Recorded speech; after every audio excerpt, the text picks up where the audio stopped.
You might be a gaming addict, but not nearly as serious as this guy. User Outboxer009 wastes no time logging into his account and connecting to the world. It doesn't take long before something catches his attention. He has to deal with other players telling him how much of a no-lifer he is for spending so much time gaming, but Outboxer009 quickly brushes off the criticism and goes to check his to-do list for the day. While clicking around to find it, another message pops up, this time from an account called Sandstorm, challenging him and asking if he's ready to drop down to second place. Boxer smiles, accepting the challenge, but first he checks this month's rankings, and now it makes sense why people call him a no-lifer, since the player has been holding rank 1 for 22 consecutive months. Another detail, his skin is the character Uter Biel. Let's learn a little about the game Legends of Heroes 2.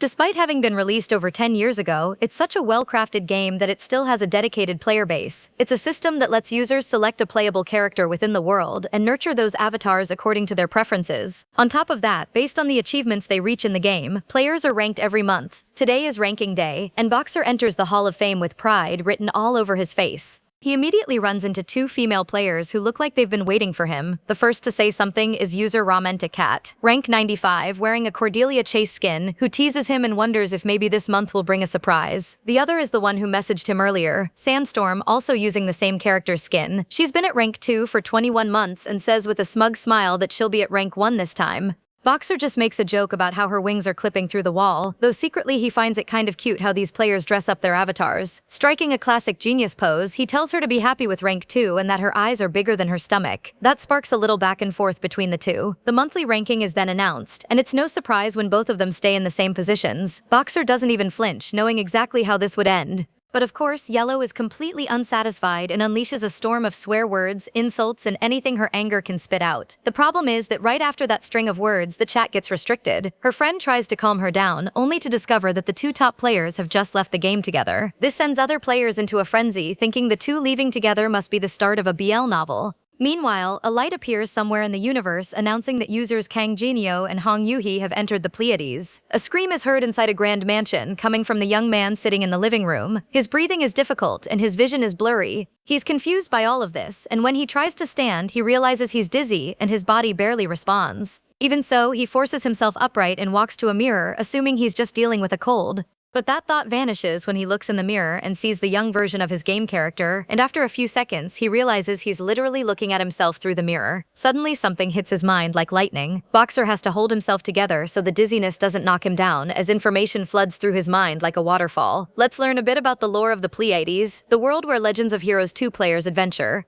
It's a fantasy world where nations wage war against one another. Demons and angels descend upon the world, and he has simply entered this world inside Uter Biel, the second son of House Biel, renowned for his skill with the sword. The guy panics when someone knocks on the door requesting entry. He freezes when he's addressed as young master. The maid standing outside grows worried and asks if he's in there. Getting no response, the woman enters, and well, it's a little awkward. Maya, his personal maid, apologizes for entering so rudely, explaining that she thought he wasn't there since there was no answer. The boy is in a panic, trying to extract every piece of information he can about his new life. He finally steps into the role of Uter Biel and tells her everything is fine. He has no idea what's happening, but he keeps his cool and asks what she needs. Maya is there to inform him that the lady he had an engagement ceremony with has come to visit. Hearing that sends the protagonist into a breakdown. Meanwhile, across town, a pink-haired girl is sprawled out lazily on the couch in the mansion's sitting room. She looks bored from waiting so long. Yatter's fiancée is Cordelia Chase, and her house is famous for magic. By coincidence, this was the skin Sandstorm used, and thinking about being engaged to the real-life version leaves the boy deeply unsettled. But he keeps himself calm, aware that it's important to meet people to better understand the current situation. As soon as she arrives, the fiancé notices him. Yatter nearly makes the mistake of introducing himself with his old username, but quickly remembers who he is now. The two look at each other. He continues saying his name, until the realization hits both of them. The maids have no idea what's going on. While the two rivals are internally freaking out, panic takes hold of both of them, but Yatter quickly remembers to stay calm. He tries to think logically, reminding himself that Cordelia is simply Yatter's fiancée. That's why she's here. He just can't figure out why Sandstorm came to mind. Maya calls the young master's attention, snapping him back to reality. But the tension between them continues, especially sitting face to face. Yatter gets the idea to test the girl, so he says something that makes her shiver. And there it is, proof in her reaction that she is indeed Sandstorm. It's all obvious, and he has so many things he wants to ask, but it's a little complicated with so many people watching. They need to find a private place to talk. Yatter says quietly, just for her to hear. Initiation time for cooperation. Left of the entrance, column 9 at 9 o'clock. Cordelia remembers that this is a Legends of Heroes 2 code. Translated, it means, "We have a lot to talk about, so let's meet at noon in my garden." Yatter knows that if she really is his rival, she'll understand the message. So she says Roger, a code players use to confirm they understand. The girl then stands up, informing Delia that she's ready to go. Cordelia walks ahead, making her escort hurry to keep up, and she leaves, hearing Yatter say he's looking forward to the day they'll meet again. Maya seems worried about the young master, but he assures her everything is fine. He tells her it's nothing, but Yatter is about to lose his mind, and there's no question about it. The way that girl said Roger makes it absolutely clear she's Sandstorm. Soon, the meeting time arrives. Yatter is already waiting, feeling the northern chill even though it's summer there. He wonders if Sandstorm found the right spot, but then notices a hooded figure lurking nearby. He recognizes her immediately. Yatter walks over and addresses her by her old username. Cordelia greets him with hers. There's really no doubt about who they are. Yatter is the first to speak, asking if he can say something he's been thinking about since back then, and amusingly, the girl already knows what it's going to be. He strikes a pose and says, "Hey, you too?" Cordelia completes the Korean meme, "Hey, me too." And they're just two complete idiots. They quickly get to the point, asking when they woke up. Cordelia opened her eyes 2 days ago and suddenly found herself in the Pleiades. Yatter says the same but seems uncertain. He says that's not likely to do much for his character's constitution. The 9 blocked yin paths is a disease arising from an abnormal level of yin qi, where a problem occurs in the blood vessels, limiting qi circulation, weakening the body, and making it impossible to use mana. Yatter thinks that on top of that, the remedy is extremely difficult to obtain, and he finds it a little unfair that he ended up in this character's body, even if the character has the talent to overcome the disease. He would have preferred to become a cheat code character like Leon or Maximilian. He finally tells Cordelia the reason he's uncertain. He was very sick 2 days ago, saying strange things while unconscious, and according to Maya, he even asked where he was. Cordelia finally understands why he isn't sure about his memories from the last 2 days.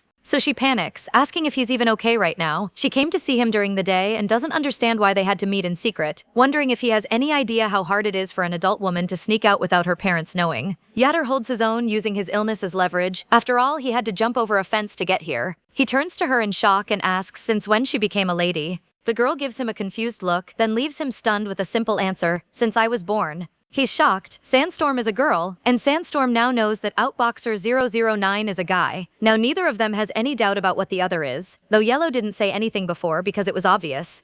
But the important thing is that now they know, and it's not like it's anyone's fault. Anyone would get confused if they went around being called Roger. Yuter tells her not to be so mad and that there's another reason he asked her to come to his house. He explains that his father, Count Bael, took his brothers and vassals on an expedition, so the mansion is quite empty, reducing the chances of them getting caught. He's sure of this because he remembers sending them off. But that certainty is strange even to himself. How exactly does he remember doing that? As if she understood his unease, Cordelia asks if he feels that way too. She explains better. She became the game character who had no life of her own. So at first she felt like yes, she was inside the game for the first time. But as it went on, she started feeling like her previous life as Sandstorm had always been her real self. Because both sets of memories, her old ones and Cordelia's, don't seem to be in conflict. She realized this by how naturally she called Count Chase father. And the same applies to Yuter with Count Bael. This starts to make sense to Yuter, who concludes we didn't enter the game. This is simply our reality now. He says that if that's truly the case, then there's no way back. Which Cordelia agrees with, though she's not very happy about being in this world. After all, the Pleiades is destined to be destroyed by the grand ritual of summoning. Yuter tries to play it cool by saying this choice isn't so bad if you think about it, which just irritates the girl, though deep down he too would have preferred Leon, Maximilian, or whoever else to cancel that whole thing.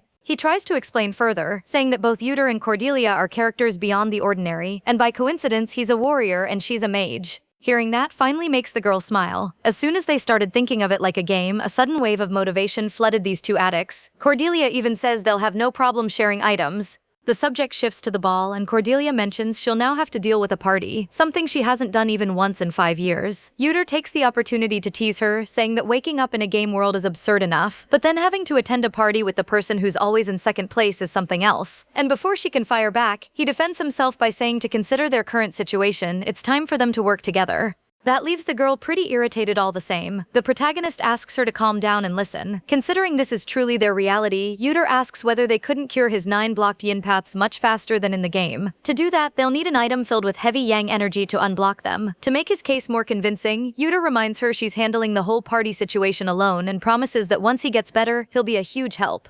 Reluctantly, the girl agrees, but reminds him it depends on finding something like that, and there's nothing like it nearby. But luckily, Yuter knows of one in the Belkane Mountains. Cordelia takes a moment to think, then explodes screaming about the sun necklace, and Yuter has to remind her to keep it down since they're meeting in secret. She then covers her mouth to keep quiet. Cordelia starts speaking again, calling him insane and reminding him that the sun necklace is an item that Lee Gang dropped, so how could two low-level players like them possibly defeat it? Fortunately, the boy spent some time thinking and has a solution. She questions whether he really has one. Yuter puts a hand to his chin thoughtfully and confirms it, then reveals his plan. We're going on a date. Cordelia thinks she must have heard wrong, but Yuter repeats that they're going to ride a carriage and go on a date. And that's exactly what they do in broad daylight. Cordelia steps out of the carriage very excited, commenting out loud about what beautiful weather it is. Yuter walks beside her, agreeing that seeing the beautiful flowers made the carriage ride more than worth it. The boy showers her with compliments, comparing the scenery's beauty to that of his fiancée, much to the delight of Maya and Dahlia, their companions. Yuter pushes a little further, praising the view ahead and inviting her to walk toward it, so the two quicken their pace. Cordelia is already annoyed, making it clear she can't believe what she's doing, but Yuter doesn't care about the insults and asks her to just make sure the others can't overhear them. He also scolds her not to walk so fast before their companions notice they're trying to slip away.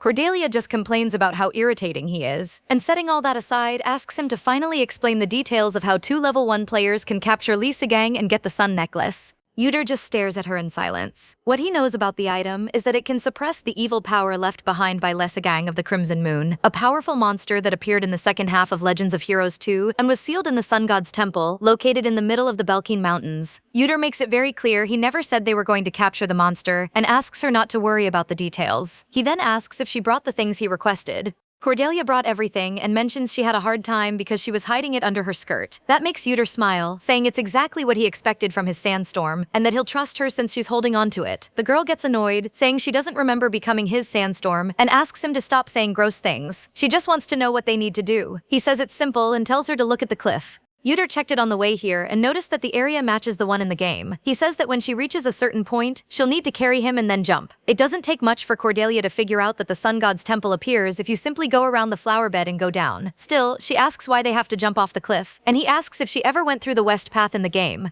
which surprises the fiancé, who realizes it's a cliff. Cordelia turns to him annoyed, saying she already knew that and was just testing him, but this girl can't fool him, since Yuter can see through her lie just by her expression. Using this path is better than the long one, since they can't drag those two companions along. That way Dahlia and Maya can't use magic, making it difficult for them to follow. The boy makes it clear it's dangerous, and so they need to take precautions. But first he wants Cordelia to promise she'll listen to the whole plan without swearing or hitting him. Reluctantly, she agrees. Yuter steps closer and whispers in her ear, after jumping, using the fact that we're engaged, and whatever his suggestion was, it left her anything but satisfied, because Cordelia practically had a meltdown, saying he's gone crazy. Yuter keeps his composure and asks if she has another plan and to be quick about it, since Maya and Dahlia might be starting to notice something's going on. As expected, she has absolutely no idea and is quite embarrassed by his proposal. In the end, after a swear word, Cordelia gives in, so the two gaming addicts join hands. Meanwhile, just as expected, Dahlia and Maya are out looking for their respective charges, and Yuter is in Cordelia's arms as she carries him and uses her abilities to leap to the other side.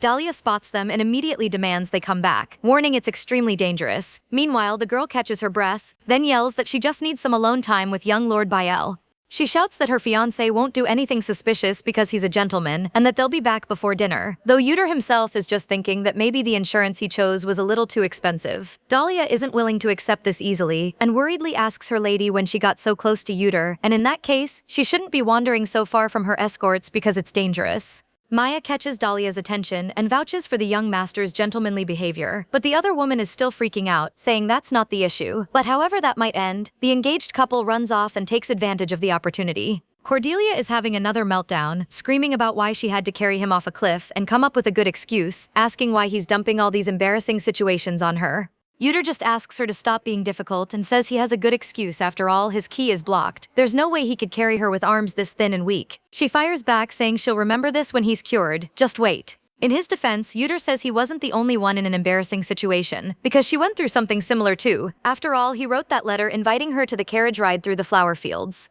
And Maya was right beside him and watched him write every word, even suggesting he change the opening line to, "For Lady Cordelia whom I miss dearly." But in the end, even he admits it wasn't as humiliating as her screaming that in front of the two of them, and before she can eliminate him, he suggests they get on with the mission. It's a 10-minute walk and Yuder is already completely wrecked, his HP so low it's embarrassing. Obviously, this irritates Cordelia, since he said he'd take the lead. In her usual tone, she asks if he's okay. Flat on the ground, Yuder says he's absolutely not okay, and complains about his 9 blocked yin paths. As if things couldn't get worse, the boy asks her to carry him again. Yuder begs again to be carried because they need to get there quickly, and Cordelia reluctantly says she heard him the first time, and he doesn't need to explain it again. In the end, she agrees to drag this deadweight and admits that at least it's better than carrying him on her back. That very same night, both Yuder and Cordelia were banned from leaving the house for the following 10 days. Let's follow the former outboxer 009. Now officially, in the body of Yuder Bael, the boy is sprawled out on his bed. He can barely feel his legs and wonders why running 10 laps around the training field is so difficult, and it's all because of his illness leaving him weak. Thinking about that immediately makes him look at the sun necklace, which is definitely improving his health. But his concern is that if this world really is their new reality, then their ultimate goal is survival. At the end of Legends of Heroes 2, the Pleiades ends up being destroyed by the Grand Summoning, where angels and demons descend and bring about Armageddon. Stopping that is how they'll survive. But Yuder knows that if they're going to accomplish something practically impossible, a 1-star mage and a loser who can't even run 10 laps won't be enough. He lets out a sigh because he has to face this, and no matter how impatient he might be, his best option right now is to relearn the basics. And of course, that can only happen together with Cordelia. It's been a week since they got the sun pendant, which means 3 more days until he can see Sandstorm again. So until then, she needs to think of a plan, and what he's going to do will definitely make Maya happy. Meanwhile, Cordelia is in her room when she felt a sudden shiver run down her spine that made a book fall from her hand and left her shaking. The girl thinks about the game's big event, the family reunion, which is still a ways off, and that makes her wonder if Outboxer has something up his sleeve again. Suddenly, someone knocks on the door. Cordelia tells them to come in. It's Dahlia, who enters excitedly with a love letter from young Master Yuder. Speak of the devil is inevitable, but in this case, she only thought it. Cordelia is puzzled by her companion's excitement and asks why. Dahlia says she has wonderful news. The woman says that she hasn't had much of an appetite lately, clearly worried about her fiancé, so she thought the letter might ease her worries. But the truth is that now Sandstorm can eat all the desserts she couldn't buy before, and that's what's been filling her stomach. Dahlia also takes the moment to apologize for yelling on the day of the picnic. She explains that when she saw the girl clinging to her fiancé and jumping off the Belkine cliffs, putting herself in danger, all she could think about as her guardian was how worried she was and that her job is to protect her. However, she finally came to understand that the girl found true love, and reveals that Maya taught her a lot that day, which of course irritates Cordelia to no end. But Dahlia is too lost in romantic clouds to notice, and comments about the young lord having once again sent a letter like this when he invited her for the carriage ride, so she can only imagine the sweet words inside. Cordelia just wants to be done with all of this. As expected, the letter begins very warmly, and Dahlia thinks her reaction is from being lovesick. Cordelia keeps reading, praying there's no idiotic poem in there. But soon the words catch her attention. The last line is a secret note, and she understands the message refers to the Temple of Varuna. Varuna is the goddess of silence, protector and overseer of secrets, from small lies to state secrets that can be safely revealed in the temple's confessional. Her temples were built across the continent, even beyond the kingdom. Cordelia wants to understand why Yuder wants to go there. It's not like he's going to ask forgiveness for messing with her all this time, but knowing the player, she knows there's a reason behind it. So she informs Delia about her meeting with her fiancé at the Temple of Baruna in 2 days. And it doesn't take much effort at all. Delia immediately gets emotional, saying the girl is requesting a date with her fiancé on the very day her punishment ends. She says the young master also seems to want to see her again, which irritates Cordelia, knowing full well that bastard only wants it so they can grind levels. Either way, Cordelia will go to the temple as planned, making her companion sigh dreamily over the chosen meeting spot. Dahlia promises that this time she'll make sure the two get some alone time. That's all Cordelia needs, along with this conversation ending as soon as possible. And just like that, time flies and the meeting day finally arrives. The girls make the trip in the luxurious carriage. As promised, once they arrive, Dahlia tells the girl she can go in, saying she'll stand guard so the two can enjoy each other's company in peace. She shouts for them to enjoy their quality time and that she'll come back for her in 30 minutes. And it's easy to guess that irritates Sandstorm because this is just a 2-person mission. Calmly, Cordelia walks through the place with elegance, glancing around. The girl reaches a door, knocks, and quickly receives permission to enter. Yuder is already there waiting and doesn't miss a beat making a joke, saying she arrived right on time. With a look that could curdle milk, Cordelia asks how he managed to get this room to himself. She half suspects he bothered the priest to make it happen. Outboxer is offended by that reputation but admits he obviously bribed someone, after all he's a count's son. She replies, I can only imagine how surprised your father would be if he heard a 17-year-old say something like that. But changing the subject, Cordelia goes straight to the point and wants to know why they're here, since she didn't notice anything interesting. Yuder says, you think I wrote that letter to bring you here for no reason? He wastes no time revealing that there's a hidden event here. The girl is completely stunned. After all, there was nothing about a secret event at the Temple of Baruna on the game forums. Hardly convinced, Yuter says with a smile, that's because he's the only one who knows about it. He didn't want to post it publicly because he worked so hard to find it. Cordelia corners him, pointing out that he doesn't post game strategies on fan sites, but he only shares things people already know, asking why she shares everything so freely. And Cordelia really is someone who overshares way too much. The girl freaks out, saying she knew something was off.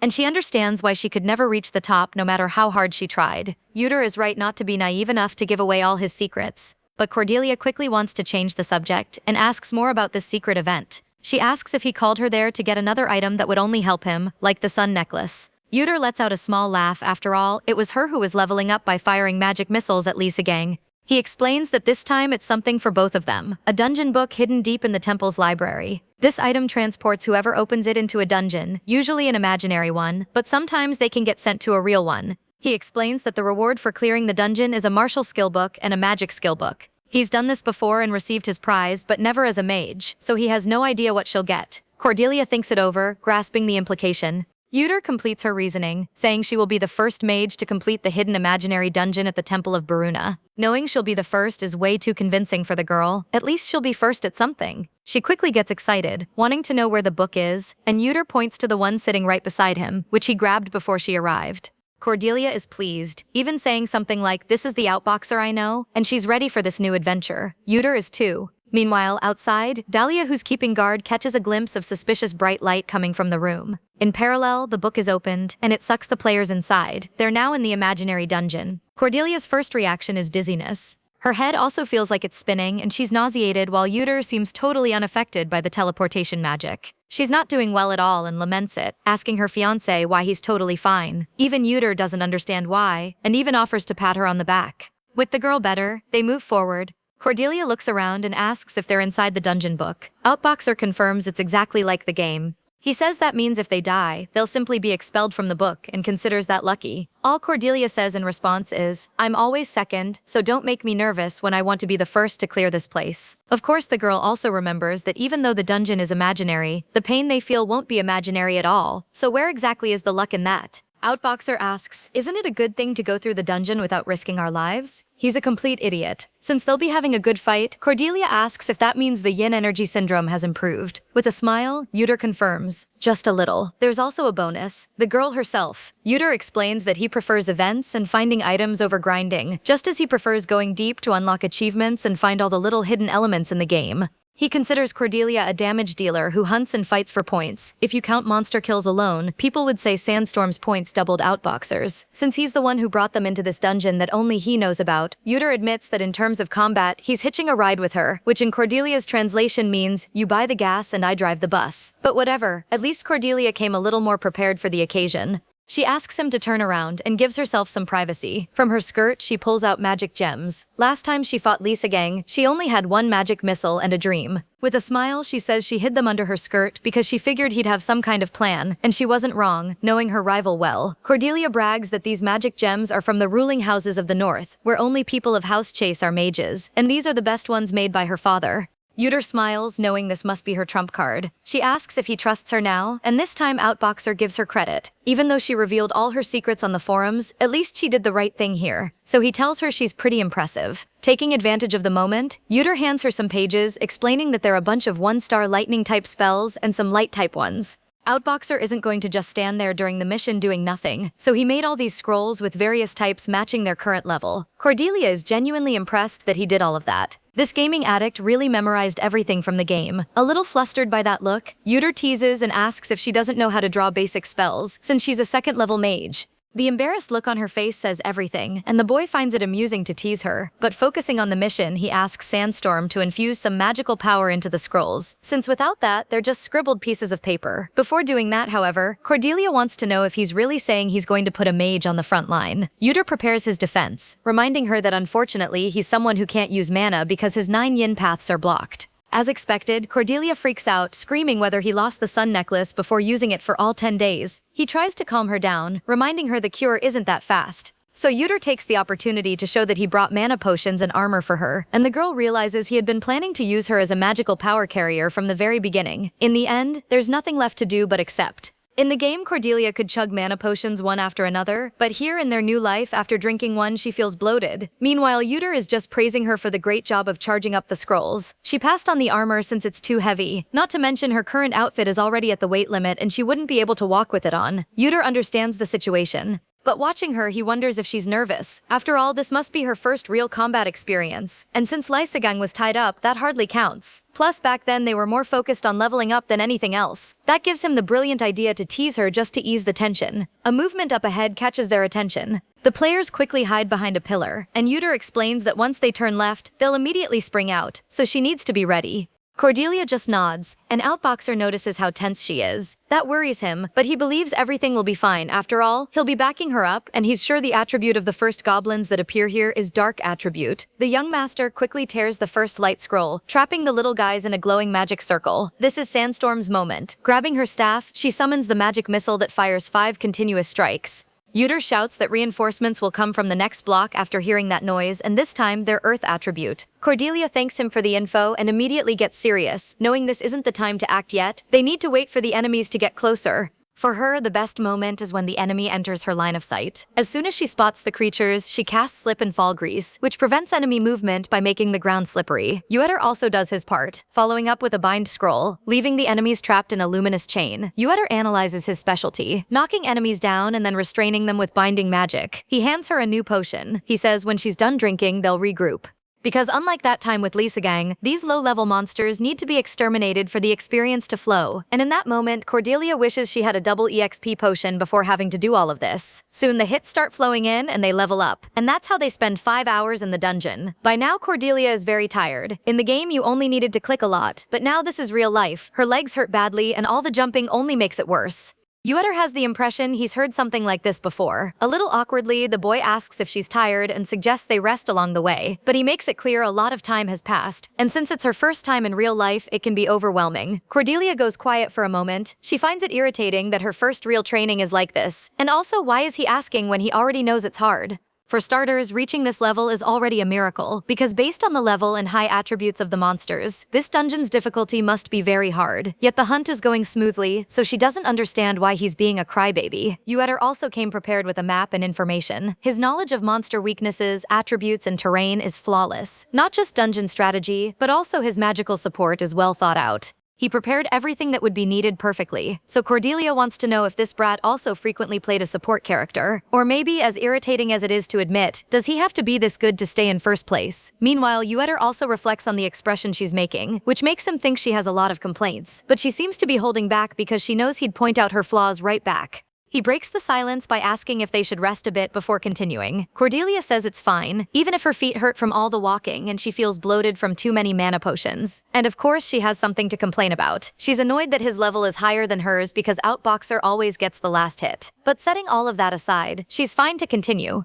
Playing dumb, Ueter says that's just how it's always been, but landing in second place again must be really getting to her. Since everything's fine, they move on to the boss room. They press forward and naturally keep bickering with each other. Changing the subject, Cordelia realizes they've been in the dungeon for a while, and wants to know how much time has passed in reality. She doubts time flows the same way. By Ueter's calculations, 20 minutes in the Temple of Baruna's dungeon book equals 1 minute in the outside world. So by that math, only 20 minutes have passed out there. Cordelia's concern is that since a lot of time has passed and Dahlia said she'd come back after 30 minutes, she wonders if everything will be okay. With his usual smug smile, Ueter says that's something she won't need to worry about. They're standing before a great gate with walls covered in crimson-stained glass.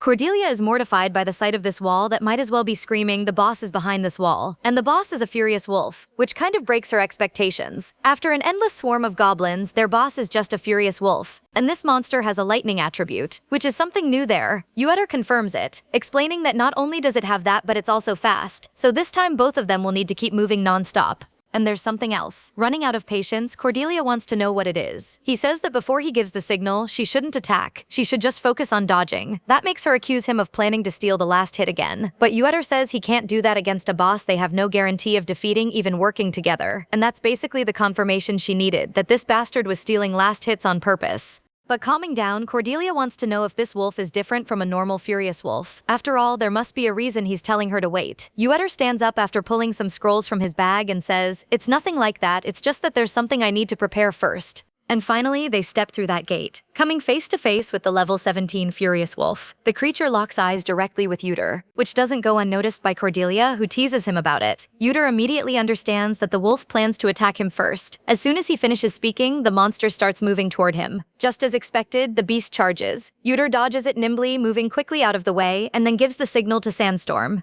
Cordelia tears 2 scrolls at once, saying she already knows wolf-type monsters are idiots that can only attack in a straight line, so now it'll have to experience 2 restrictions at once. It's caught by the double bind and the grease. With those limitations, the creature slams face first into the ground.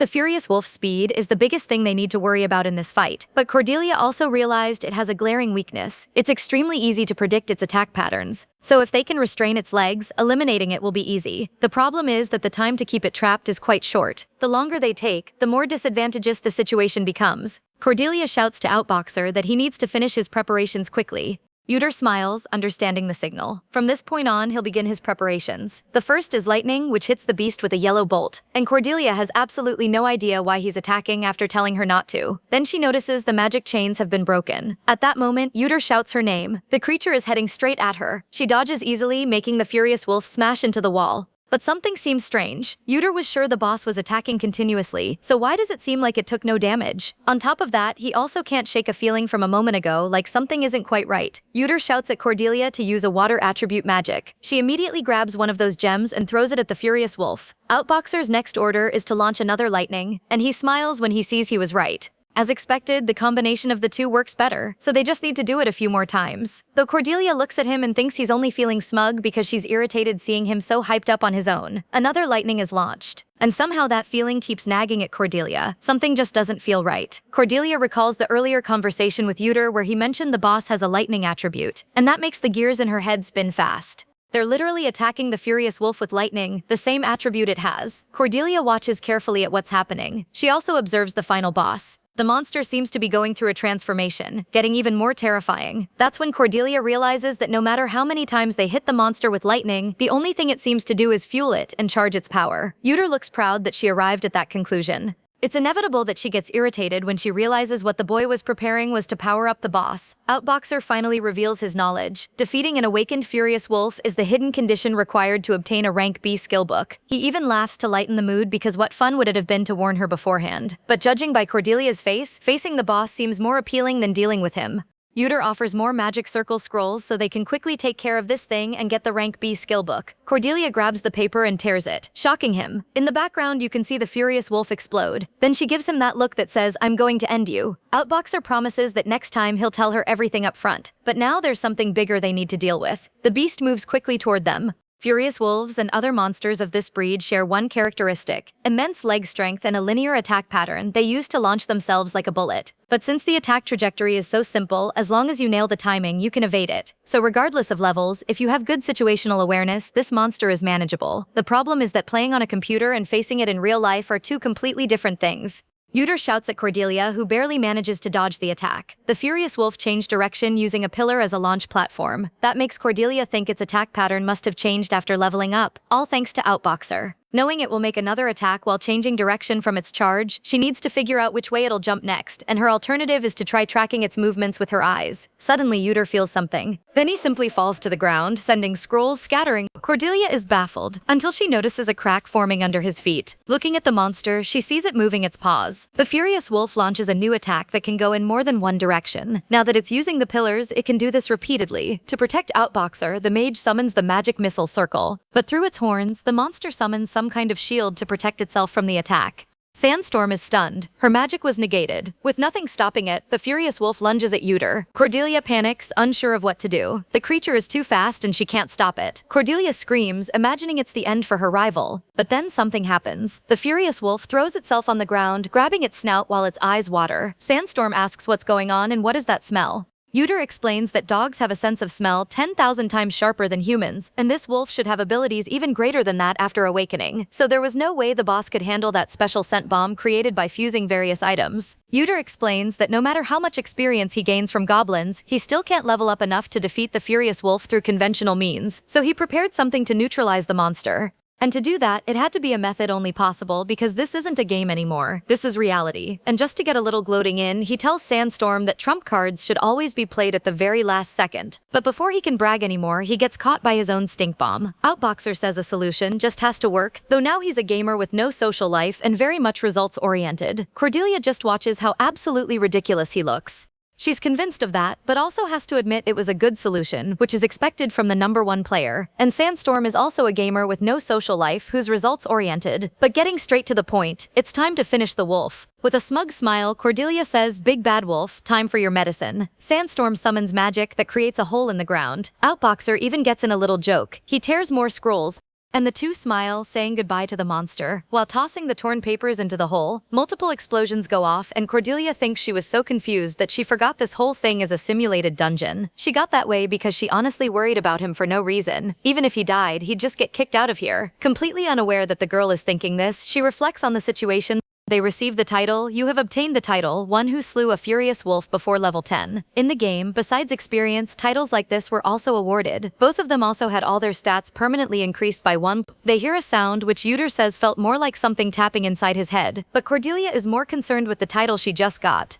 For Outboxer, it's good that she's happy about it. That way she'll forget the fact that he awakened the furious wolf without consulting her. With a smile, he agrees with the girl and encourages her to go get the reward. Outboxer heads forward excitedly, then eats it face first on the ground. Sandstorm hasn't forgotten what happened and orders that before they do that, he promises he'll always warn her before awakening a boss. Of course he promises. Finally free, Outboxer apologizes, though the truth is he can't tell the girl he fell on purpose to draw her attention because it seemed like the monster was targeting her. Soon the situation lightens up, because as he promised, their reward is on its way. Cordelia gets excited about her rank B magic skill book. Item opening. Uters is a footwork technique called the 36 Celestial Steps, specialized in evasion and rooted in an advanced martial art. Cordelia recalls that it sounds like the 12 steps of divine lightning that Outboxer used frequently in the game. The boy smiles, glad she knows the technique's name, but this coincidence isn't random. The one he used in the game was just an upgraded version of the 36 Celestial Steps. And Sandstorm is very perceptive because that's hidden information you need to know in order to obtain the skill. The 36 steps are rank B, their next stage is the 24 steps of the Tempest at rank A, and after that comes the 12 steps at rank S. If evolved further, it reaches the supreme and ethereal technique, the 9 steps of celestial concealment. Yuter heard that with that technique you can hide even from the heavens in just 9 steps, and it's something he never managed to obtain even as Outboxer 009. Meanwhile, Cordelia is about to open her book. Of course, she's excited to get a technique her rival doesn't know. When the book is opened, it reveals Fire Missile, her same skill, but this time with a fire attribute. That gets her very excited. They have their rewards, and Yuter sits on the ground saying all that's left is to go back. Equally exhausted, Cordelia drops to the ground and agrees.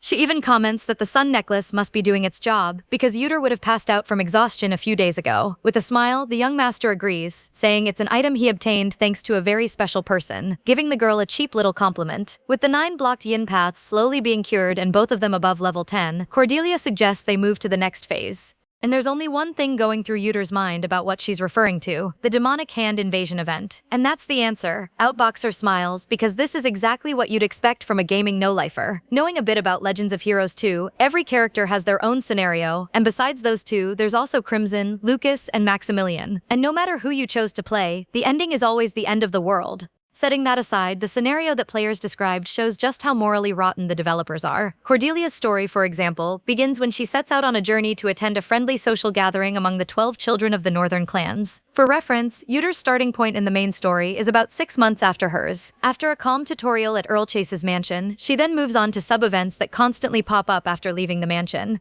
She plans to take advantage of the hidden events discovered by users. On the day of the major event, the social gathering, everything descends into chaos due to demon worshippers called the Demonic Hand. As a result, most of the children of the 12 clans who attended the party were either killed or kidnapped and later brainwashed. In the chaos, Cordelia barely escapes, having lost her guards who are like family, as well as friends she'd reunited with after so long. It's a hellish scenario where you start alone in a remote forest after a long chase, and since it's a forced event, there's nothing you can do but push through. Now there's only half a month left before this gathering happens, and from what they know, Cordelia was the only survivor, so Outboxer says there's no need to follow a doomed script, which Sandstorm obviously agrees with. After all, if they follow the game's rules, it'll lead them straight to Armageddon. They need to create a new happy ending, and the first step is stopping the demonic hand, because they can't afford to lose a powerful ally like the 12 northern clans for nothing, and Sandstorm is determined to protect demonic hand. She won't let the girl meet the end of an NPC sacrifice while protecting Cordelia. Yuter watches the girl, and for some reason she occupies his thoughts. This is because even if Sandstorm has gained memories of her time on Earth, that doesn't mean her memories of living in the Pleiades as the character have disappeared. They've blended together. So for Cordelia, whose night escort treated her like her own sister, it's like watching a vision of a future where she'd lose her family. The violence of the character's story affects her more than anyone else. And even if Yuter sees a lot of Sandstorm in her, in the end she is now the one and only true Cordelia Chase. Speaking of whom, the girl is thinking over the events. Like the fact that in the game, Yuter Bael didn't attend the social gathering due to his 9 blocked yin paths, but that's no longer the case. Just to annoy her, Outboxer says, "True, things have improved a lot around here lately, ever since your ladyship Cordelia helped me get the sun necklace." But cutting the jokes, Cordelia has a serious proposal now that he's gotten a little better. She asks if he'll go with her to the social event. The player thinks it over. After all, there was never a scenario where Yuter attended the social event in the game. Meanwhile, Cordelia waits with a mix of irritation and shyness for his answer. And honestly, the reason she rushed his treatment in the first place was precisely to make this change to his story. So there's really no reason for the girl to be so anxious about it. His answer is, "If that's what my dear Cordelia wishes." After that, they each go their separate ways. Yuter has been pushing himself through runs around the training field. He quickly finishes his 10 morning laps. At that moment, Victor Cromwell appears. The Lord is a retired knight who says his time has improved and his stamina increases every day. At this rate, he should be able to start learning the Bael family's martial arts once the Count returns. Yuter replies that he's looking forward to it. Victor watches the boy, thinking about the dazzling expression on his face, even while drenched in sweat, while Yuter enjoys the texture of the towel, which feels exactly like the ones back on Earth. The knight gives the young master one more look, thinking it's as if he's forgotten the pain caused by his illness. So driven is he by his eagerness to learn. With compassion, he says there's no need to feel frustrated or disappointed in himself for starting later than most others. That with his talent, he'll be able to make up for his slow start in no time. And like a father, he asks if he understands what he's saying. Yuter says he does. With tears in his eyes, Victor thinks about how the young master used to be so frustrated by his blocked yin paths, and now he's improving every single day. To the knight, he is the true blessing of House Bael, and he only wishes the Count could return home and see his son's brave face as soon as possible. Outboxer, meanwhile, is unbothered, knowing that Yuter is a martial arts genius, and the fact that he started later than others doesn't even count as a penalty. Suddenly, someone comes running to call the boy. It's Maya. Yuter asks what happened and why she's so surprised. The girl is in tears.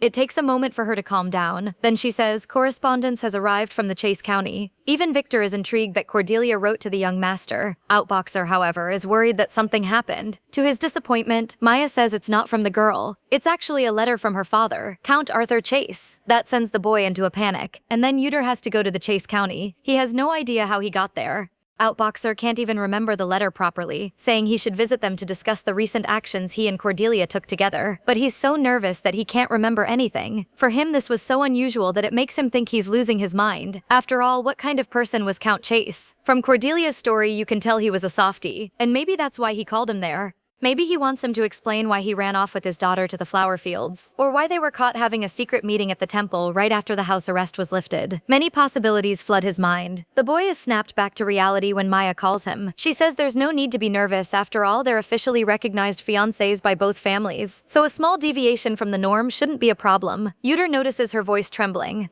But even he has to admit that Maya has a point. Maybe Arthur just wants to meet his future son-in-law in person. But then it hits him. This will be his father-in-law. And that's when Yuter spirals, wondering what he should say and whether he should ask for his daughter's hand. Once again, someone calls him. This time it's Dahlia. She's there to escort him to the sitting room. Yuter asks about Cordelia and learns that his fiancée doesn't know yet that the Count called him over. Now he's in trouble because there's no time to work out a plan before walking into the boss's room. Once they reach the big golden door, Dahlia knocks, announcing that the young master has arrived. The door opens for him to enter. Meanwhile, let's cut to a camp full of knights discussing how the cold days have been causing monsters to appear at multiple points. A blue-haired boy hopes there's been no damage to the city.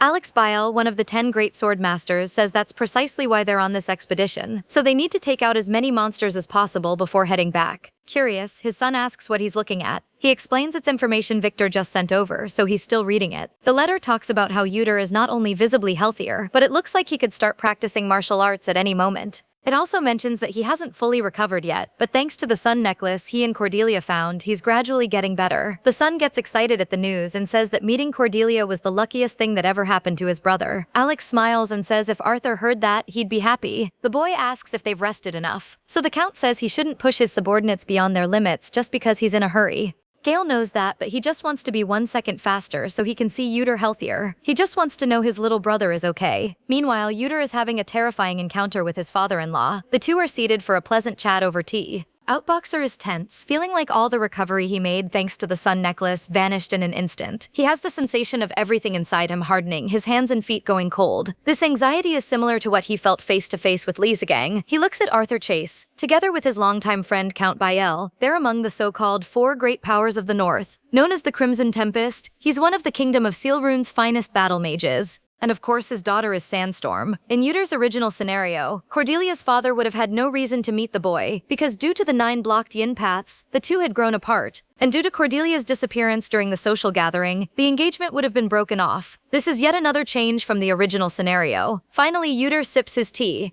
It's way too sweet, which makes him think the maid might have made a mistake, since he never imagined the Count would do this intentionally. Or was it on purpose? Finally, Arthur speaks. His voice draws the boy's attention and makes his body freeze when he says he's heard some stories. And then a torturous silence falls. Quite nervous, Uter has no idea what to say. Should he just kneel? Arthur is the one who starts. During a crisis, you receive the opportunity of a lifetime. More calmly, Uter confirms that he was lucky enough to get the sun necklace, and hands the item to his father-in-law for a look. Arthur examines it and explains that this is the religious order's greatest treasure. This relic is a once-in-a-lifetime opportunity, and just holding it like this, he can feel the yin energy radiating intensely and continuously. Meanwhile, Uter notices the man isn't saying much about the crisis itself, and thinking about the fact that he's a mage, wonders if he's more interested in the item. Arthur says, to think this item radiates so much yang energy, everything else would now be useless. That makes Outboxer stare at him, confused. The Count places a small box in front of him and says that since he brought it over, he may as well give this in return, leaving the boy even more nervous.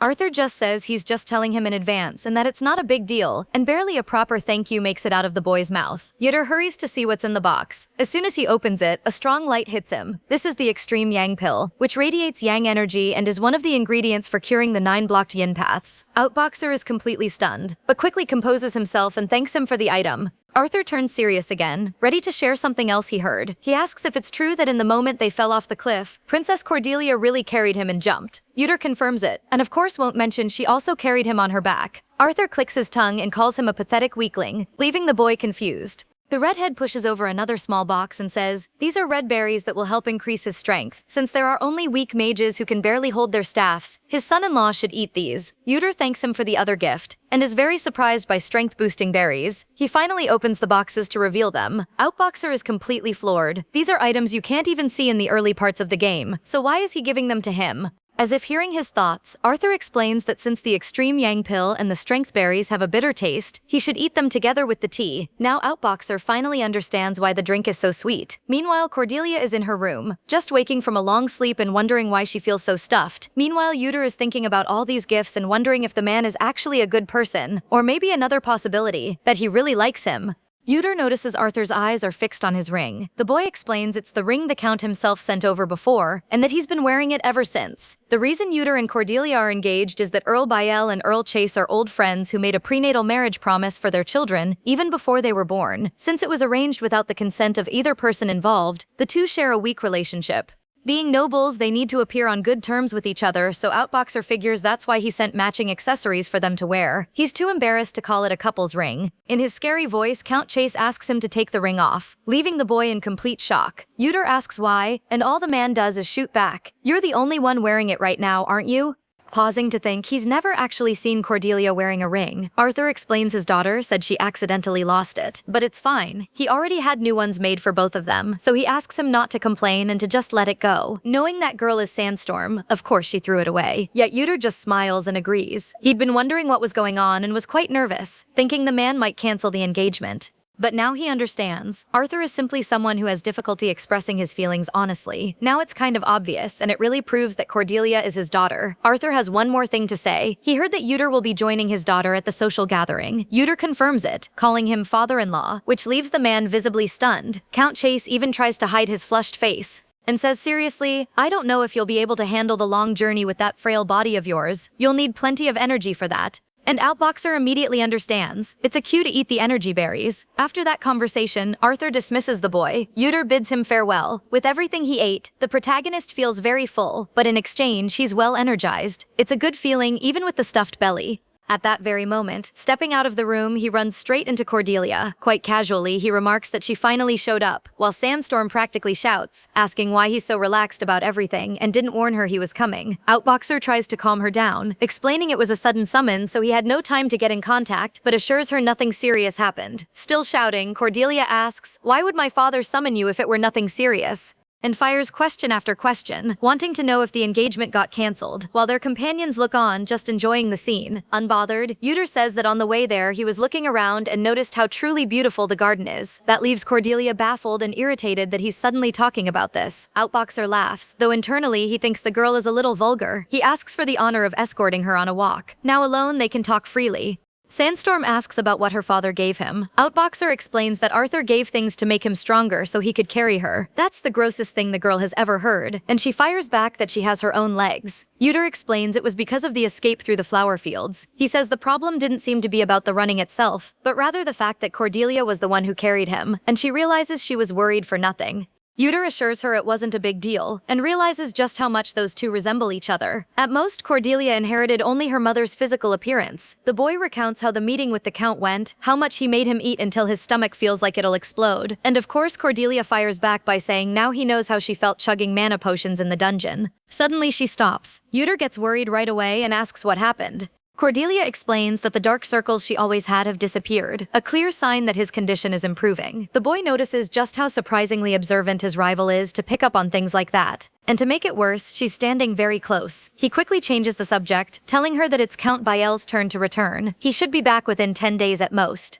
And as she's probably guessing, his condition is good enough to start learning martial arts, which also means he's preparing for the test mission from his father. Yuter has no choice about that, since he can't leave Biel Rune without completing it, which Cordelia understands is necessary to start the character's main scenario. Since the game's launch, Legends of Heroes 2 had a character who was long neglected by players, with an extremely slow start and a brutal physical penalty. Like other content, the game has noble characters who are popular among users and unpopular ones who get overlooked. Yuter was a character very few people played. Likewise, Cordelia was an unpopular character due to a dark scenario and high gameplay difficulty. And the biggest reason people avoided playing as young Chase is that the character's environment is super frustrating. Not to mention the disadvantage from the 9 blocked yin paths, which is naturally cured as the story progresses and he receives the fiery sunfish from Arthur when it's healed. The time it takes to be cured is more than 6 months into the game's starting point. So you'd wonder, in the meantime, playing as Yuter for 6 months, what could you possibly do? Watch the last leaf through the window while spending the whole day in bed. Pass out trying to control a body that runs out of energy after walking more than 10 minutes? Or get creative and come up with inventive new ways to faint. At the start, Yuter is basically a pretty sickly side character, and since you have to experience that suffering just to play, who would want such a frustrating character? Although Outboxer knows he later awakens to a talent worthy of a protagonist, he understands why no one wants to deal with such a weak start. Plus, his illness is just the beginning. He can't leave the territory unless he completes the father's test mission, and just thinking about it makes him wonder why he ever played this character. The second reason he's unpopular is the journey to prove to Count Boel that his illness has been cured. It's a mandatory first mission to reach the main scenario. To complete it, you need to train Yuter according to the Count's standards. It's something way above average, and you end up stuck at the mansion even for a month or two after recovery. And there are no shortcuts to get around it. You need to do 100 sit-ups, push-ups, and squats, plus run 10 kilometers every single day. Cordelia asks if that won't take too long and whether he'll be able to attend the social gathering. That makes Yuter think of something. He grabs the sun necklace and says thanks to it, there shouldn't be any problem. But the girl reminds him that this is an item with only a 3% drop rate in the game. Still, it's a very high-level item, so Yuter asks if she doesn't think they've already had great success obtaining something so rare. The Count Chase himself said it was an incredible stroke of luck, so Cordelia admits he has a point. Plus, Yuter got an unexpected gift from visiting, and she herself noticed how healthy he looks. Cordelia asks if he's saying he already meets his father's standards. With a smile, Outboxer says, I have you, catching her completely off guard. All flustered, she immediately asks why he's smiling like that. Meanwhile, their companions just enjoy the view, so a week passes. In the morning, someone knocks on Cordelia's room to ask if she's awake. It's a maid who brought a letter sent by the young master. After thanking her, the door closes, and the girl stares at the letter eagerly, wondering what it means. She thought she wouldn't see him before the day they left for Langist for the social gathering. The letter already opens in a way that makes Cordelia want to insult him for that beloved. She skips all the flowery stuff to get to what Uter is actually writing. Apparently, Count Biel will be returning from his expedition soon, and now Cordelia wonders how she's supposed to say something so awkward to him. Not to mention, there's no set date for when they should meet or anything like that, so she's wondering if she should send a letter or something. At that moment, Diel announces her entry with the news that there's a message from Count Chase. The woman explains that the Count's friend and the young master's father, Count Alex Biel, will be returning from his expedition today, and of course he asked to inform his daughter to prepare for a trip to the Biel estate to take part in the social event. Cordelia wasn't expecting that at all. Just like that, 2 days pass and now she's sitting together with her father and the Biel family for lunch. All Cordelia remembers is riding in the carriage with her father, and that's it. She has no idea how she ended up there or why she's at this estate in the first place. Uter watches her from the outside perspective, and figures it must have looked like this when it was his turn to visit his fiancé's estate. Meanwhile, Sandstorm is internally panicking, wanting to understand when an event that's not in the game just randomly appeared. The conversation happening around the table is once again the story of how they found the sun necklace. Gale even says Uter is one thing, but you, Lady Cordelia, are the Biel family's goddess of fortune. Arthur holds back his pride, keeping his tough exterior, while Cordelia is stunned by all the credit she's receiving. The blue-haired young man smiles at the girl's reaction and at the way he gets called brother-in-law. Sandstorm is so nervous she looks like she's about to throw up, while Gale laughs, saying his brother got lucky. When the meal finally winds down, Count Biel addresses Cordelia. Alex says he knows she wants to ask him for something and asks what it is. That leaves her in complete shock. An outboxer gives that smile, watching the girl truly panicking. But being a good gentleman, Uter decides to speak on her behalf, requesting that he be allowed to join Lady Cordelia at the upcoming social gathering. It's known this will take place in the merchant city of Langist. Gale knows this from having attended a few years back and supports his brother going, since the party is being held for those of the 12 clans who are still minors. Alex says that Uter being a Biel gives him the right to go and that appearing should be customary. However, he makes it clear he finds it hard to believe that someone like him, who has never held a real blade in his hands, could leave the land where he was born. The two players communicate without words, just glances are enough. Outboxer is essentially, get ready, we've got a foot in the door. While Cordelia is, I don't want to do this. Are you sure it'll work? But how do you know unless you try, right? Alex says the Biel family takes pride in its martial prowess and can only grant permission to leave home if he's strong enough to protect himself. That's when Cordelia steps into play, calling out to her father. All attention turns to her. Reluctantly but very convincingly, the lady pleads for her wish to go to the gathering with the young master, even breaking through Count Biel's stern exterior. Alex still tries to argue that his son was bedridden until recently, and Arthur provokes his friend, asking if he has no cure for that old-fashioned temper of his. So the redhead brings up the sun necklace, a relic of the Order of the Sun God. Historically, he says it was an item once held by Garius, one of the most famous paladins in the god's service. He asks, don't you think it's a coincidence your son just happened to get his hands on this necklace? He acknowledges that the boy still has room to grow but believes he's already proven himself more than enough, in his own eyes at least. All Alex can say to his friend is that saying this in front of the children will make him look like someone stuck in his old habits. Meanwhile, Cordelia is looking at him with those sparkling eyes, asking if he'll let her fiancé come along. And Arthur gives Biel that look, basically asking if he's going to deny his daughter to the very end when she's right there pleading. That full-force attack left Alex flustered. Count Biel mentions what Victor told him about Uter being in good enough physical shape to learn martial arts. He then surprises both kids by suggesting starting lessons that very afternoon. With a gentle smile, the master says, I'm a quite strict teacher. You'd better keep up, Uter. The two old friends start poking fun at each other. Meanwhile, Sandstorm and Outboxer are whispering to each other, shocked that Count Biel is going to teach him personally. The shock of this development is that it never happened in the game, which makes them think it might be a bonus reward. After all of that, the engaged couple finally gets a moment alone, and they're both euphoric over how things turned out. Uter is excited that not only did the necklace work, but he also made a good impression on his father-in-law. They didn't even expect the redhead to take their side. For him, it was truly incredible. With a smile, he says he thought it would be just an uncomfortable event that would end quickly. But who would have thought his own father would be the one to train him? Cordelia looks at him, thinking she's certain the boy is genuinely happy that Count Biel will personally train him. But it's also obvious he's also excited to experience an event that didn't happen in the game, a high-level mindset that appreciates new events. Cordelia teases him, asking about the father training him, and then suddenly saying, doesn't help, I'll have to ban you from leaving due to the blockage problem. But Uter is confident it'll work out, especially now that he's learned the 36 celestial steps. Outboxer says that if it really fails, she'll be the only one who suffers, wishing her good luck playing the main scenario alone. And Sandstorm teases back, asking if he wants to die before the end of the world. But Cordelia doesn't have time for that argument and tells him not to hurt himself trying to push past his limits. That leaves the boy speechless. All he can manage to say is that she really takes after her father, and of course she does. Who else would she take after?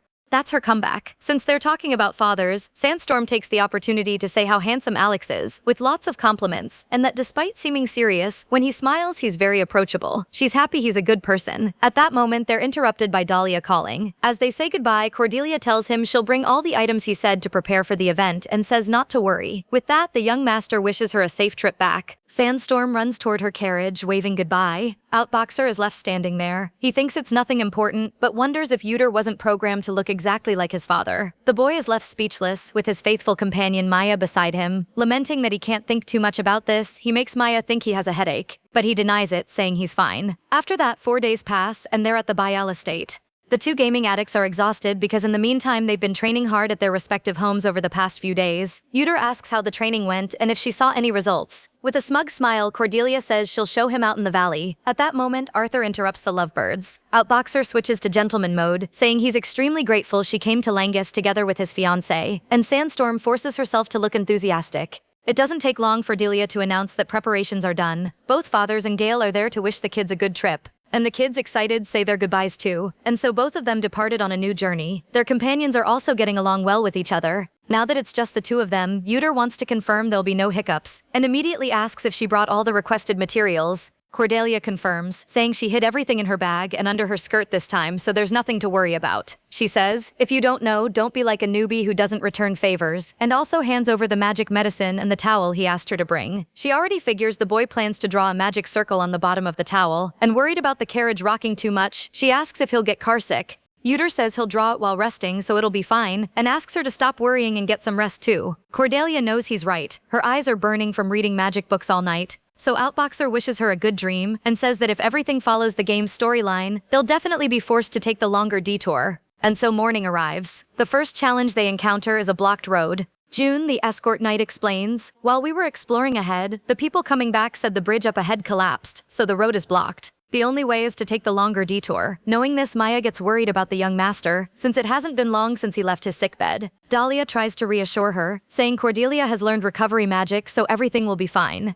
That surprises the blue-haired girl, and with great excitement, Dahlia shares that Cordelia was studying until dawn on the day of the trip, though she keeps to herself that she also learned perverse magic like paralysis along the way. The plan is to use the less steep mountain trail, which might make them arrive a day late, but that's the best they can do. At that moment, June shouts for Lady Maya. The young man, moved, promises he'll do his absolute best to accompany the engaged couple as comfortably and safely as possible, and of course, as the escort guard, he'll do the same for her. He promises he'll protect her with his life. Maya's response is, I'd prefer if that kind of thing didn't happen, and asks him to please be careful. Meanwhile, Cordelia is drowsy and asks if she heard that. Yuter says the plot is unfolding the same way it did in the game, and if they follow the mountain route, they should be able to trigger the hidden event as planned. But that's not what the girl is referring to. It's what the guard said to Maya. Sandstorm gets very emotional hearing it in person. It's a completely different feeling from when that dialogue used to appear in the game, though for Outboxer that sounded a lot like a death flag, but she won't let those words bother her. Changing the subject, she asks what he's eating, and also wants to know what's in the bag. He simply answers that it's the medicine Cordelia's father prepared, along with a bag given by the man himself. That makes the girl freak out, asking when he got that.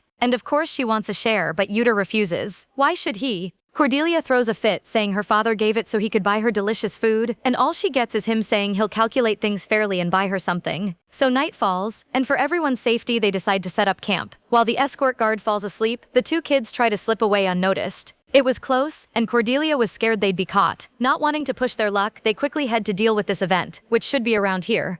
It's definitely in that direction, and it doesn't take long before they find it. The hidden event that Cordelia Chase encounters on the mountain trail detour happens at a very late hour like this, when she slips away from camp. Being her first experience traveling on difficult roads in an uncomfortable place to sleep, on top of the pressure of meeting the heirs of 12 noble families and the responsibility she feels as the youngest daughter of House Chase, for several reasons, the character needs some time alone to clear her head. So she goes to a stream to wash off the sweat. And what she found at the stream, away from everyone else's eyes, was a moon so bright that not even the stars could shine through it. After seeing such a beautiful sight, Cordelia began to sing, and the sound of the song slowly spread across the frightening stream. A mysterious being then appeared before her, reacting to her voice, and the rest of that was left unwritten. Because of this fairy tale scenario and the musical atmosphere the character experienced, it might seem like just a pretty service event, but it's jokingly called the central element for Cordelia players because the reward is incredible. With that context, Outboxer looks at her and says only she can do this. And apparently Sandstorm is not thrilled at all. She's really not in the mood for this, but Yuter encourages her, reminding her that only she can do this. And on top of that, there's that great reward. Neither of them is thinking about quitting after this, so without any doubt, the girl agrees. Yuter came fully prepared, having brought a swimsuit for the occasion. He expected to finish drawing the magic circle on the towel during the car sickness break in the carriage. Even without any enthusiasm, she's going to do this and will nail it perfectly, and suggests that instead he should be the one wearing the swimsuit, leaving the boy stunned. Meanwhile, everyone is asleep at the camp. However, Maya ends up waking up. Even drowsy, she's still alert to everything around her. It then takes her a moment to notice that the young master is no longer in the bed beside her. Meanwhile, Cordelia is convincing him to put it on. Though it's her event, he's here too. Yuta thinks that's absolutely absurd. Not to mention, he didn't even bring a swimsuit. But when Cordelia said she made sure to prepare everything, he had no idea what to expect. And now he's holding a pair of swim shorts with the same design as an item that was bought with real money in the game. Outboxer asks her to calm down and promises he'll hide in the tall grass and not come out. However, after surviving hell for the sun necklace, it's now his turn. Sandstorm then turns to pleading, saying it's embarrassing to be the only one showing skin when they're both right there. That breaks Outboxer, especially with her looking at him with that face, basically begging. In the end, to her delight, he gives in. Yuter will put on the swimsuit and she's thrilled. And wow, she really did prepare everything because luckily they're about the same height, so it should fit. Suddenly, Cordelia notices his lips are blue. Immediately, Yuter touches them, assuming it's from the cold. Since his body temperature is low due to the 9 blocked yin paths, he didn't even notice. And she asks if he's cold. He hadn't realized it, but yes, it really is quite cold. Yuter wants to finish this quickly so they can get back fast. The boy extends his hand and asks her to just hand it over so they can get this done quickly. But Cordelia has already changed her mind and says not to put it on. He obviously asks why she changed her mind. Without even looking at him, the mage asks about catching a cold and has no intention of letting that happen, just because she didn't want to be embarrassed, not when dealing with a weakling. That's truly surprising. In a burst of temper, Cordelia throws the clothing away, annoyed that she brought it for nothing, completely fed up that it's so cold and that she still has to take a bath in this weather. Meanwhile, Outboxer watches her with a silly smile, realizing that even while saying so many swear words, she's actually quite considerate. To ease her nerves, he says she's not the only one who'll catch a cold and suggests they just finish this quickly.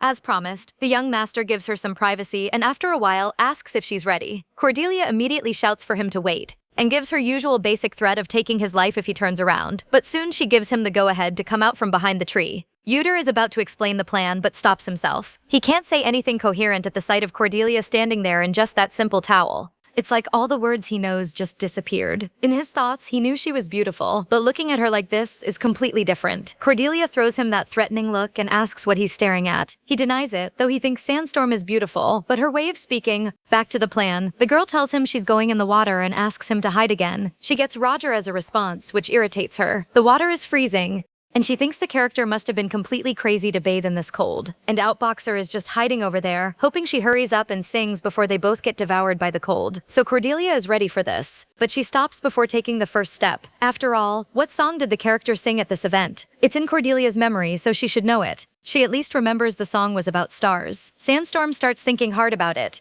What terrible luck, she can't remember which song it was for this event. Then an idea crosses her mind. Meanwhile, Outboxer can't believe she's going with Twinkle Twinkle Little Star. The girl gives it her all for that song. Immediately the boy signals for her to stop. What is she thinking? She was supposed to be singing the game's song. Sandstorm whispers back asking what she's supposed to do when she can't remember the song, and besides, she argues that this isn't a game, so there shouldn't be any penalties in real life. Even though she said earlier she'd do it perfectly, this is turning out to be a fail. One thing she's sure of is that it's a song about stars, and it should be fine if it's different, since it's the same person singing. The boy thinks maybe there's nothing mystical about it required, and for some reason finds it cute. Yuter just stays there thinking about it, until something in the sky catches his attention and makes him smile. Very bright lights begin to appear. Cordelia is so focused, singing Twinkle Twinkle Little Star, when she's suddenly surprised by fairies praising her beauty, and they want her to keep singing. The green-haired little fairy questions if she's bathing with a towel, doubting she can get clean that way, but the other one doesn't care about that, only about her beauty. These tiny girls are enchanted by the pink-haired girl's beauty, saying that prestigious things truly are the finest. The green-haired one complains she stopped singing and asks her to finish. They even get hyped to sing along, but since it's a new song, they decide to just listen.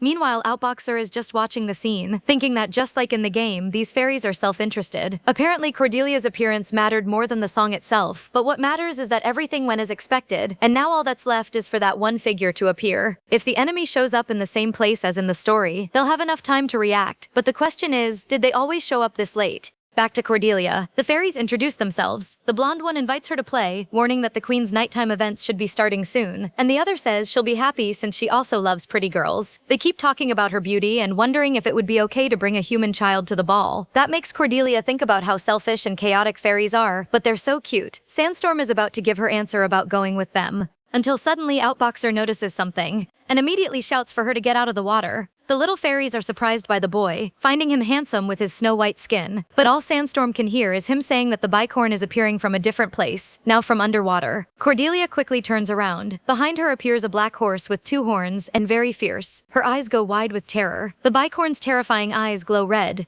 Suddenly, the girl is floating inside an energy bubble. Outboxer sprints toward her, knowing that's the creature's telekinesis. Because of it, her partner can't move her arms or her legs, completely paralyzed. He runs, telling her to get out of there because the bicorn is planning to escape with her, but it's not like the girl can do anything about it. The light above the creature's horn grows stronger, and now Cordelia is even more trapped. She's now being carried away by the level 21 bicorn. Uter shouts that the monster is trying to take her, but given the situation, it's pretty obvious to Cordelia what its intentions are. She needs to do something to escape. The problem is that with her current magic power, she can't break free from the telekinesis being used on her. So in that case, drastic measures are needed. She simply headbutts the black bicorn. Uter and the fairies are in complete shock at her act of courage and a little bit of insanity. Even the monster is left speechless. But the worst outcome was for her, because now her head is pounding. It was worth it though, because she's finally free from the restraints. She dives toward the water, leaving behind her towel and plunging in completely. The fairy gets very worried since Cordelia headbutted the bicorn before falling and fears she got hurt. The worry is clear in Uter's eyes too. He soon spots the towel with the seal and smiles with relief, just as he expected from Sandstorm, so there's nothing to worry about. Meanwhile, underwater, Cordelia is in her red swimsuit, and she's definitely quite sore. Cordelia starts moving through the sand. Soon her magic staff is in hand, and she's ready for the fight.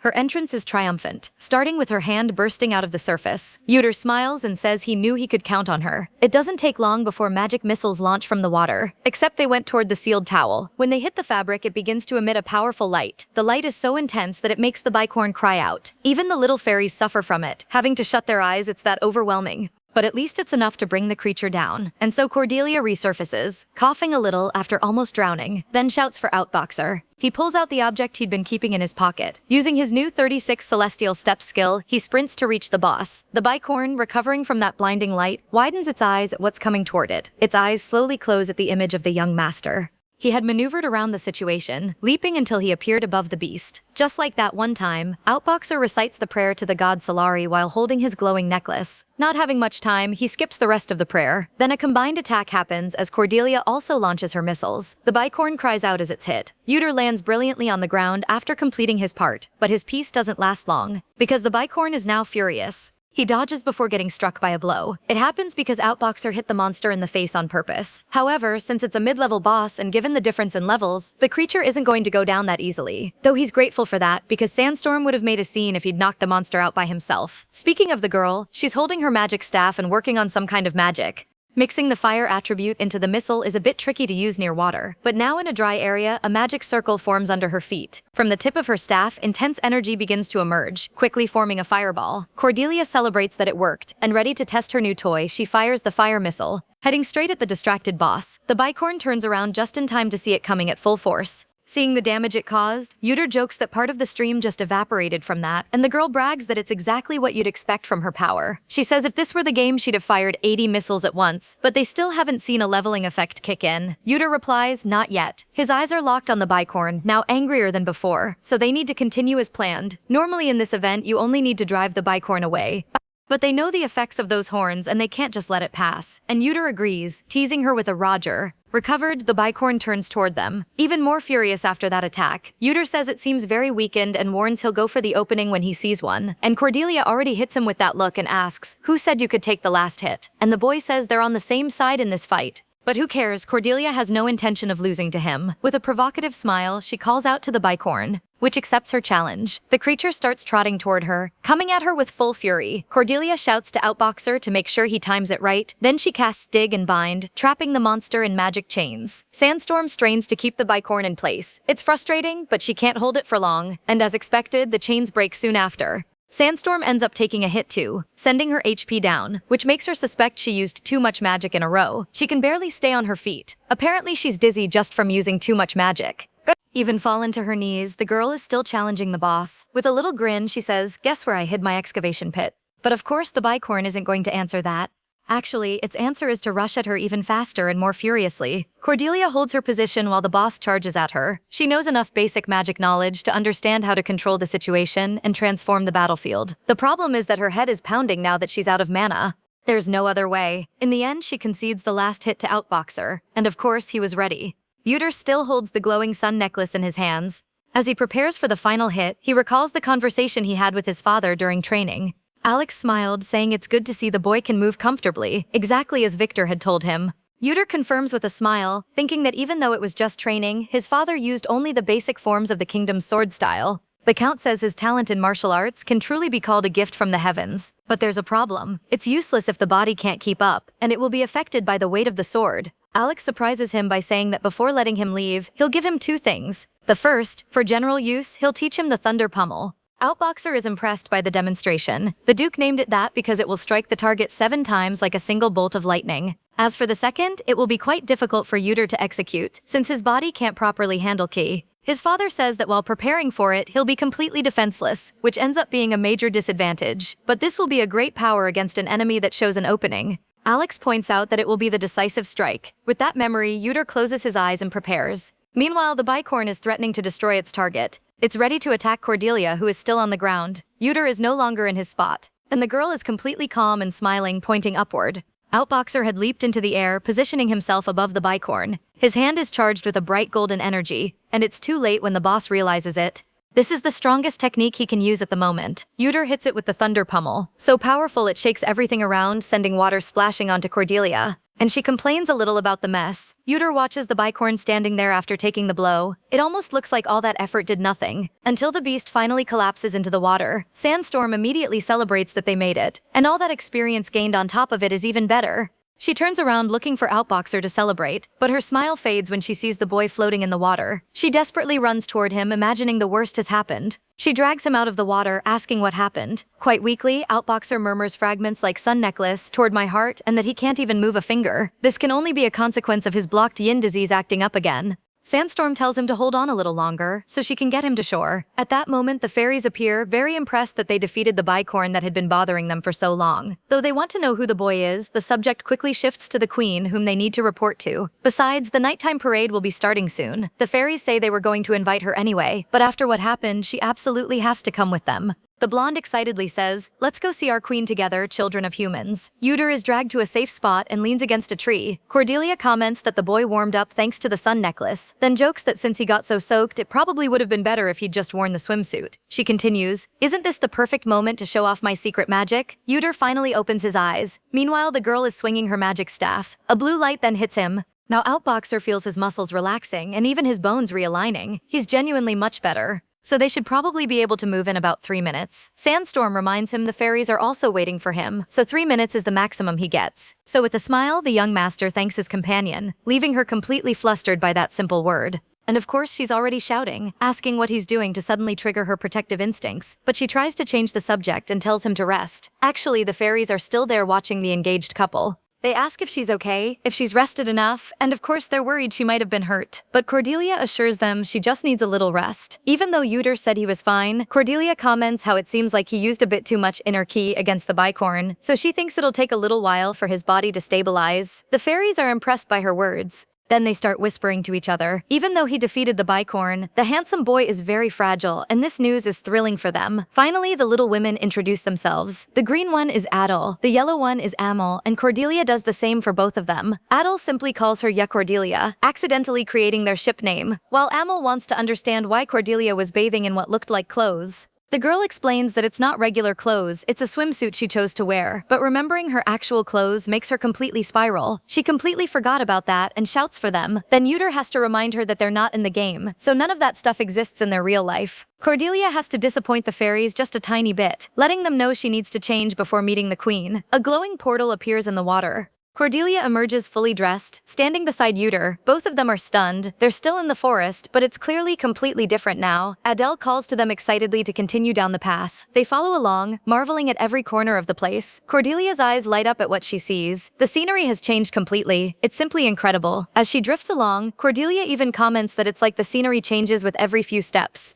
Uter agrees with the girl's excitement, but even walking through there, he can't quite grasp how it works. Known as those who are everywhere yet nowhere, the fairies pass between spaces, having only been seen by a select few. To ordinary people, they only exist in stories. For Uter and Sandstorm, who had seen them in the game, they already knew of their existence, but if they appeared and disappeared like that whenever they wanted, it would definitely be hard to convince anyone they exist. Outboxer, thinking about this, recalls that the fairies only appear in Cordelia's story, a rare, unexpected scenario. The devious thought crosses his mind to make use of that without anyone knowing. Meanwhile, Cordelia, oblivious to his scheming, simply comments that the road gets narrower from here. She walks along, touching things, noticing it feels like a corridor that isn't very long. She finds the ornate door, and calls out that she got there first. A woman appears, saying, "So you two are the children of man that Adel was talking about?" Uter gives her an impressed look. There's a very beautiful throne that would seem empty if not for the small being there, wings fluttering. The kids are stunned by the queen there. She says, "In this abundant autumn, the autumn fairy, Queen Lorelei, welcomes you." Meanwhile, let's cut back to what's happening at the camp. Delia just climbed down from a horse and says she turned around quickly because she heard an explosion from the other side while on patrol. An enormous fireball was also seen in the sky, and seeing everyone on their feet, apparently she wasn't the only one on alert. She also looks over at the empty tent, which makes her laugh in despair, realizing the peaceful night is gone. One of the escort guards explains he truly hadn't intended to fall asleep, and wasn't even that sleepy. He says he doesn't know what happened, but after drinking the tea that the young master offered, he suddenly felt very drowsy. That catches Dahlia's attention. She picks up one of the cups and smells it. That's the medicinal herb Count Chase always prepared when Cordelia couldn't sleep. She thinks about the fact that it was Uter who offered the tea, not Cordelia. Dahlia announces they should split up and search for them instead of waiting for them to come back. She understands those kids wanted time alone together, but doesn't say that out loud, so she simply says this incident was planned by the two of them. Meanwhile, Uter respectfully greets the fairy queen, leaving Cordelia stunned for a moment, but soon she does the same. Lorelei says it's been a while since she last saw a child of man, and compliments their very proper etiquette, saying Adele has a good eye for people. She asks if they are Uter and Cordelia. The girl confirms, since Outboxer is distracted looking around, wondering why they just disappear like that. As if she read his thought, the fairy queen says Adele and Amel are already in the banquet hall. She explains that while they were entering this place, the fairies passed through during that brief confused moment and told her about the engaged couple before leaving. Since they can freely leap through space, even time cannot reconstruct them again. Uter and Cordelia are surprised. This is the same explanation from the game. Lorelei says that bicorn has been a problem for a very long time, so she finds it only fair to give them a reward for eliminating such a wicked beast. Sandstorm gets very excited. For Outboxer, it's even better because everything is going according to plan. If things had been normal, this would have been an automatic event that didn't need interfering, because Cordelia would have just scared off the bicorn that was bothering the fairies. She would then have been invited to the nighttime parade by the fairy queen. But now the original scenario has changed. Because Cordelia wasn't alone this time, Uter is with her, and instead of just scaring the bicorn away, they completely crushed it. Since the outcome of the battle changed, Outboxer bets there's a good chance the reward was upgraded. Since the queen included both of them, Uter thinks that means there'll be 2 rewards, and he's eager for that. He wonders what kinds of things fairies could even give, but what he really needs most is the moonlight. If he gets that, everything else doesn't even matter. Meanwhile, Lorelei thinks about what to give a mage and a martial artist, then thinks of something that should be good enough. With a snap of her fingers, a light appears on either side of the kids. From there, trees begin to grow rapidly. The queen presents them with a ring and a staff that has been bathed in moonlight for approximately 100 years. Although it was created for another race, it hasn't found a suitable bearer for a long time, so she gives them the fairy steps. Lorelei says they're quite valuable, but rather than leaving them here to rot, it would be better for them to find purpose in the hands of good people. Uter looks at his reward, and is completely stunned to realize it's the fairy steps. It's a rank A item that allows the user to leap through space up to 3 times depending on their skill. In the game's context, the item was a bit vague in its use cases, but the most efficient use that Legends of Heroes 2 players found was to completely dodge an attack by shifting to a different dimension in the split second before the attack was about to land. So if Uter uses it, he doesn't need to make any evasive maneuvers. It's an item that lets him dodge without needing to move at all. Cordelia still hasn't said anything about her reward. Outboxer thinks about his. Even with the daily use penalty, it doesn't even matter, it's so good. He still can't believe the queen is giving this to him. His change of attitude has a total of 3 minutes. He got incredibly lucky, and he doesn't need anything else. He happily thanks her for it. He tells Cordelia to do the same, but the girl doesn't seem very thrilled with her reward.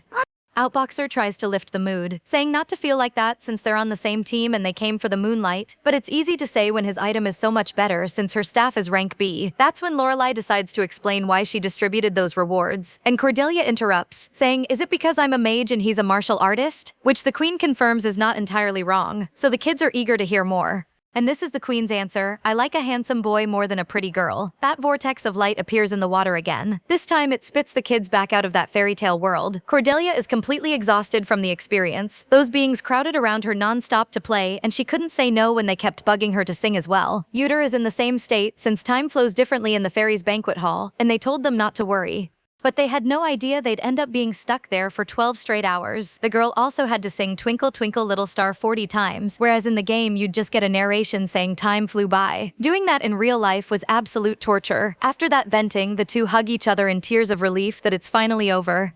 To brighten the mood, they finally remember the bicorn's body floating there, and since it didn't drop items like in the game, Cordelia asks if they need to retrieve them manually. He agrees they can't just leave it lying there. Smiling at each other, they make a deal. Each gets one of the horns. Sandstorm celebrates that tonight they got the moonlight, bicorn horns, and even the fairy steps. That makes her feel pretty confident. Things feel like they're going to improve. But Outboxer needs to bring her back to Earth, and she hopes it's not another request for him to carry him again. But the bad news is that to pull out the bicorn's horns, it looks like they'll need to ask the escort knights for help. Outboxer also reminds her that there was that light from the towel, and because of the explosion, the whole camp is probably awake by now. Getting no answer, the boy calls her name. Cordelia lets out a long sigh, as if gathering strength to keep going. She knows they're going to be in trouble. Meanwhile, the fairies discuss whether it was really okay to give them moonlight and fairy steps. They're also surprised there are humans worthy of such things. Adele and Amel talk about Uter's beauty but are concerned, since there's a saying that excessive power changes people. Adele remembers that Her Highness also used to like watching those things reflecting the moonlight.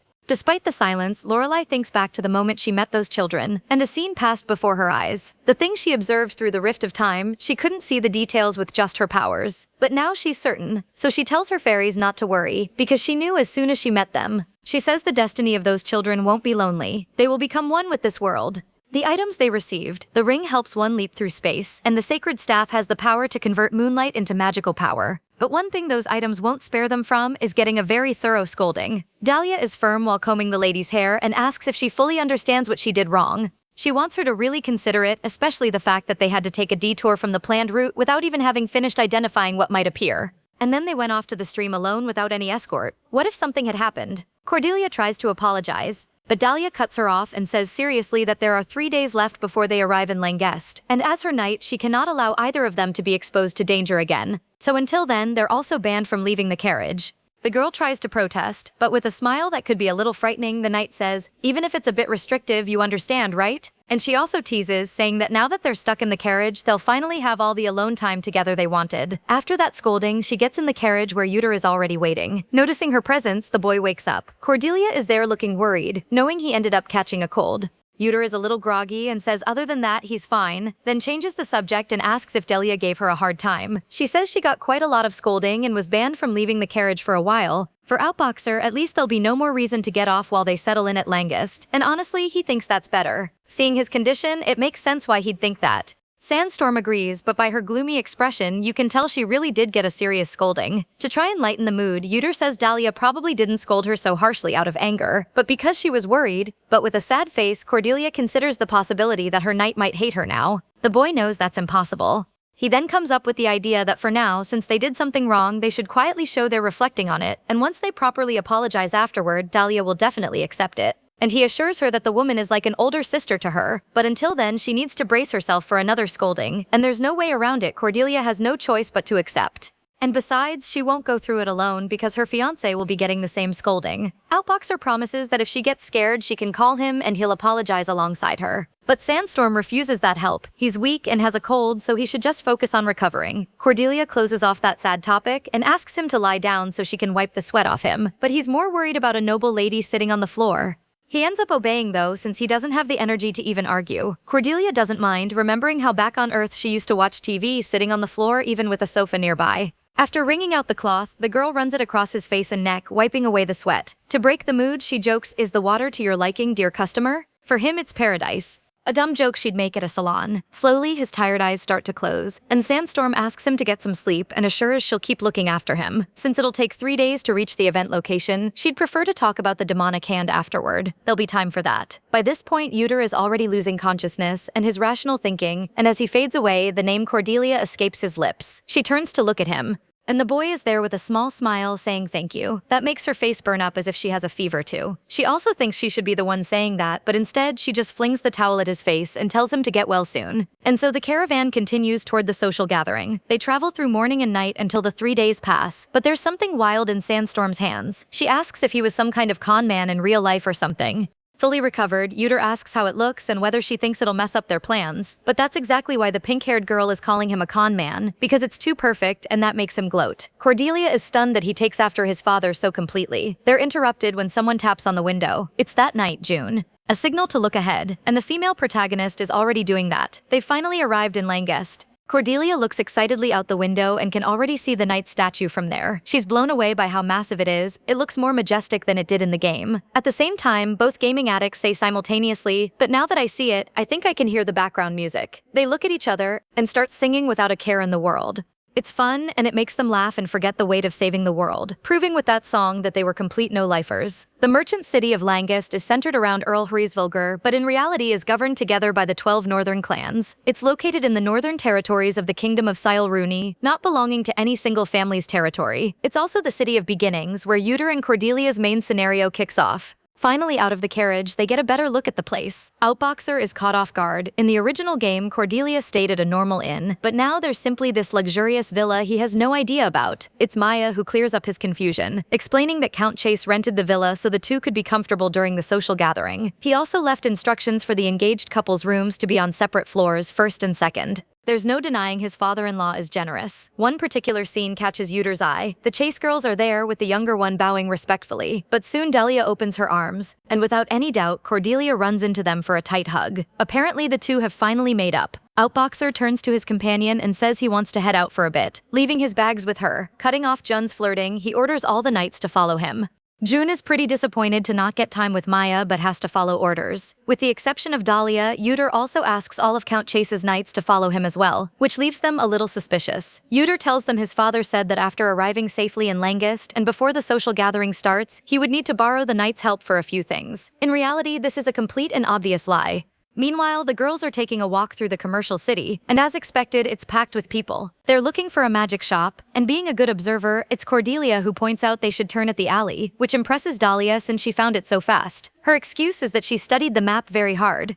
Wanting to lose her companion, Cordelia gives her that whole spiel about how she's probably tired from standing guard, driving the carriage, and all that during the trip, on top of being exhausted by things she herself caused. But Delia ruins her plans by saying she could lift her while doing a full lap around Langest and asks her not to worry. She then asks what the girl needs to buy so urgently at the store. Cordelia doesn't have any specific item in mind, but there's something she needs to find. She explains they're stuck in the workshop at night, so she can only find them during the day, and can't keep putting it off. She has high expectations for this. 15 minutes before arriving in the city, the two players were having a conversation where Yuter explained that the main event will be infinitely more difficult than the battle against the Bicorn. Even if their powers have grown thanks to unexpectedly obtained items, they won't be able to win by strength alone. And Cordelia understands that means they might lose the fight. Therefore, to ensure that doesn't happen, Yuter came up with his evil plan to sell out both their dads. The girl is horrified, and before she starts screaming, he asks her to listen first, promising it won't be anything weird. He then shows her an official document he forged, imitating Count Chase's handwriting, which they'll use to gather the mages of Langest. The letter informs about the attack and states that Arthur is requesting help from the mages of the Crimson Dawn Tower. As long as they have this, the mages will have no choice but to help. Yuter asks her to seal it with wax afterward. Cordelia is stunned. He didn't just copy the handwriting but also perfectly mimicked his way of speaking, right down to the signature. He really prepared everything completely. She had been wondering what kind of plan Yuter's devious mind would come up with, so they're basically selling out her father, who is the master of the Crimson Dawn Tower, to get the mages' help. The male protagonist confirms. Since mages are part of society's elite, even if the Tower Master's daughter directly asked for help, they'd still need at least some form of compensation. Cordelia looks at the good amount of gold coins and agrees to try exploiting the mages. Now she wants to know what his father is being sold for. Yuter asks if she knows how his father went on that expedition, and tells her that Count Bael's group encountered a group of demon worshippers. When checking the bag of one of those people, they found a kind of secret coded message. After decoding the message, they discovered where the worshippers' next meeting point would be, and that meeting point was located at a specific location in Langest. So Uter will bring the forged document with this story to the Order of Knights. Since his father has a strong reputation, with the son visiting in person, they'll have no choice but to believe it. And the location will be accurate based on what he remembers from the game. In the end, Cordelia concludes that the plan is to use NPCs to increase their power, and through the Order of Knights they can take down a bunch of them early. Uter says this method only works because of who they are, and because this is reality, not a game. Cordelia thinks it through carefully, and really this whole plan is solid. With a confident smile he says, "Let's bring some people from outside the event." Now at the headquarters of the Blue Lion Order of Knights, Barua says, "I was wondering why I, the commander, would need to immediately verify what's in this letter. I wasn't expecting demon worshippers hiding there. There's truly nothing more urgent than this." Hearing that, the knights begin to murmur amongst themselves. Uter explains that due to the content, his father said to deliver it in person, and also advised him to burn it once he's done reading. Of course, they can't leave any evidence of his forgery. Barua confirms the letter's contents and says that with the remaining knights in the advance branch, they'll move as quickly as possible toward the demon worshippers' hideout. The boy allows himself an opinion. "This might seem a little immature and sudden, but may I and my guards join you?" Barua looks at him seriously, at least permitting the guards, but reminds the boy that he's not well. Uter says that because of his condition, he normally wouldn't ask for something like this, but this is the first time his father entrusted him with something like this, and that's why he wants to see it through to the end. And to stroke the man's ego, he adds, "Besides, this will be a great opportunity for me to see with my own eyes why my father holds the Blue Lion Order of Knights in such high regard." That works very well. This trickster is good with words, saying his father claimed it'll be a good experience for the young knights, and that both believe they'll be fine since Commander Barua is highly skilled. 30 minutes later, they arrive at the first branch of the demonic hand. One of the knights finds something in a chest in the corner of the room, and it seems important. Barua is surprised because it contains the locations of the other meeting points in Langs, as well as information about their key members. Without knowing what's in his hands is the work of Uter Bayel. The man then announces this to everyone present and says to return to headquarters for a strategy meeting. At 2:40 p.m., he asks them to split into 6 groups and show the enemy the power of the Blue Lion Knights. The operation extends to 6:25 p.m., by which time Baron Edgar has escaped and they're searching everywhere for him. And it continues through 11:45 p.m. Cordelia is exhausted. Her legs ache from all the running around, tracking down every mage in the city, and it makes her wish she could send out an announcement like in the game. But if she's that tired, someone else is even worse off. She pokes Uter, who is just lying there, no response, just a dead man. With minimal energy, the boy reacts, saying he's still alive and asking if everything went according to plan. Cordelia reports that she convinced 4 mages, and since the ringleader of this demonic hand incident uses ice magic, she recruited Ronan the Flame Mage first. In the meantime, she heard that the knights on his side found 7 of the group's bases and completely destroyed them. Uter confirms his results. With the commander of the Blue Lion Order respecting his father so much, and thanks to knowing things in advance, everything went according to plan. They discuss using the game knowledge. The total is 12 bases, and they've managed to cut that in half. Uter says the guard knights also now know about the threat, so he asks her to be satisfied with this. With that part done, it's time to move to the next stage of the plan, and the boy already starts talking about just needing to arrange something in the meeting hall, while the most important thing will need to be handled on the day of the party. The most important thing is the demonic hand's targets. He explains further, protecting the 2 important people in this scenario is the top priority. The girl knows he's right, and she knows the targets are herself and Lucas Rasfelger. The handsome boy whose fate is already written is arriving soon, with no idea the party isn't going to be as fun as expected. Meanwhile, Baron Edgar, a wealthy backer of the demonic hand, is yelling and demanding to know how 7 bases were wiped out in a single night. He complains about how much he spent just to set that up. The team members apologize and promise they're trying to identify the cause. But the Baron slams the table in fury, because even if that gets resolved, it's too late. After all, the Blue Lions might already know the locations of the remaining bases, and with the social gathering right around the corner, it's complicated to proceed when things are like this. The blonde just says it doesn't matter. All attention turns to him. This is Minos, the man who accepted a demon into his body to become a demonkin, half human and half demon. Edgar tries to protest, saying their forces are practically cut in half, but Minos' stare silences him immediately. He changes the subject, asking that according to the report, Cordelia Chase has arrived in the city, and beyond that confirms that Lucas will arrive the next day. Knowing this, Minos says there will be no change to the plan. He declares that in 2 days they will capture them and invoke a demon into this world. Despite some things having changed, the blonde guarantees they'll continue as planned, and so they meet at noon on the day of the social gathering. Of course, the companions are excited to get the engaged couple looking their very best, especially Dahlia. Both kids look spectacular, and Cordelia is wearing a stunning red dress with a slit running up the side. Maya is completely satisfied, having had a great time with all of that. Time flies, and Dahlia announces they'll head out first to prepare for departure and asks her not to worry. Yuter smiles and says they'll follow shortly, and flashes a charming smile at Cordelia, which she returns in kind. The girl looks at herself in the mirror, satisfied with the result, just as expected. Her character looks wonderful. That makes Yuter call her a narcissist and advise her not to do that in front of other people. But that doesn't embarrass her, it just gives the lady more ammunition to brag, and she asks if he doesn't also think she's beautiful, as you'd expect of a waifu in low 8. Not that he disagrees, but he only said that because she was talking in third person, and it's honestly a little unsettling. Yuter changes the subject and extends his hand, saying that since it's an important day, they should stay a little more focused. Cordelia asks what he's doing and makes it clear she doesn't have anything to give. He replies, "I'm not looking for anything either, I'm just escorting you." Now it's the girl's turn to be embarrassed, and Yuter's in the same boat.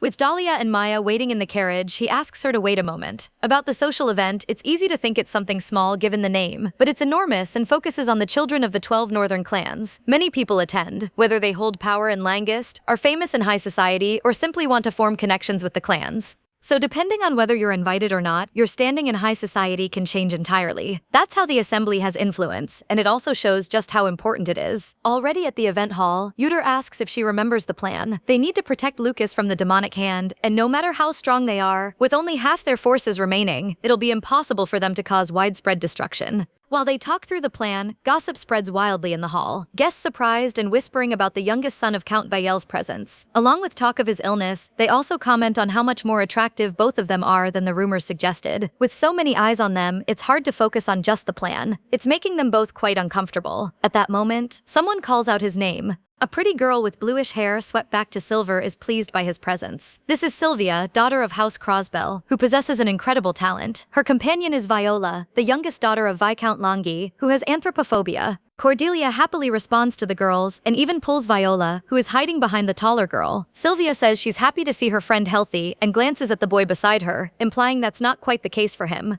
He introduces himself as Yuter Bayel and says it's an honor to meet them. The Crosbell girl says, "Oh my, I share the same sentiments. I was very curious to know what Cordelia's fiancé was like. It's great to meet you." Yuter thinks about the fact that Sylvia was designed in the game to have a beauty on par with Cordelia's, so he tries to compose himself and not get flustered by her appearance. Looking at her, it's genuinely clear how great the resemblance between the two characters is. He doesn't feel that thing of his heart racing. Actually, meeting her is like meeting a movie star. Yuter glances at Cordelia and sees Viola whispering something in her ear. Whatever it is, it makes her laugh a lot. That makes him think about how he was curious why he could tolerate her, and it seems like it's because he got used to Cordelia's face. Suddenly something catches both of their attention. Actually, not something, a person. Lucas Hraesvelger introduces himself as the host of this event and sincerely thanks everyone for attending this year. Outboxer then thinks the boy just came to greet them and won't do anything more than that. He introduces himself as Yuter of House Bayel. As a prodigy born with a talent for swordsmanship and the son of Count Hraesvelger, head of the 12 clans, Lucas loves the idea of getting stronger. He even loves the process of training itself.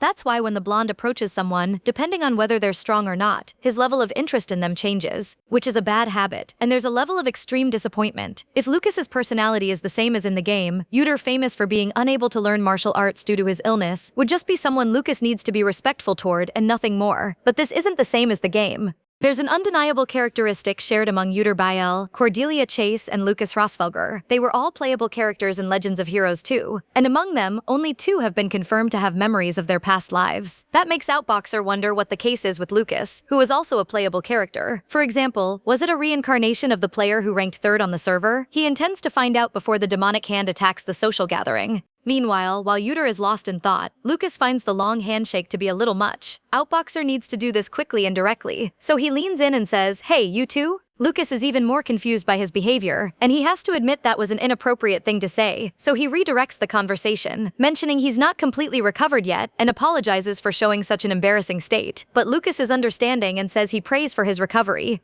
Cordelia, also standing nearby between the two girls, is paying attention to the guy's conversation. She then steps away and approaches her fiancé. And of course Sandstorm is going to roast her rival over that embarrassing moment. Cordelia keeps poking at him for the funny scene, asking whether he got the answer that Lucas has no memories of the modern world. And once again, Yuter tells her to shut up.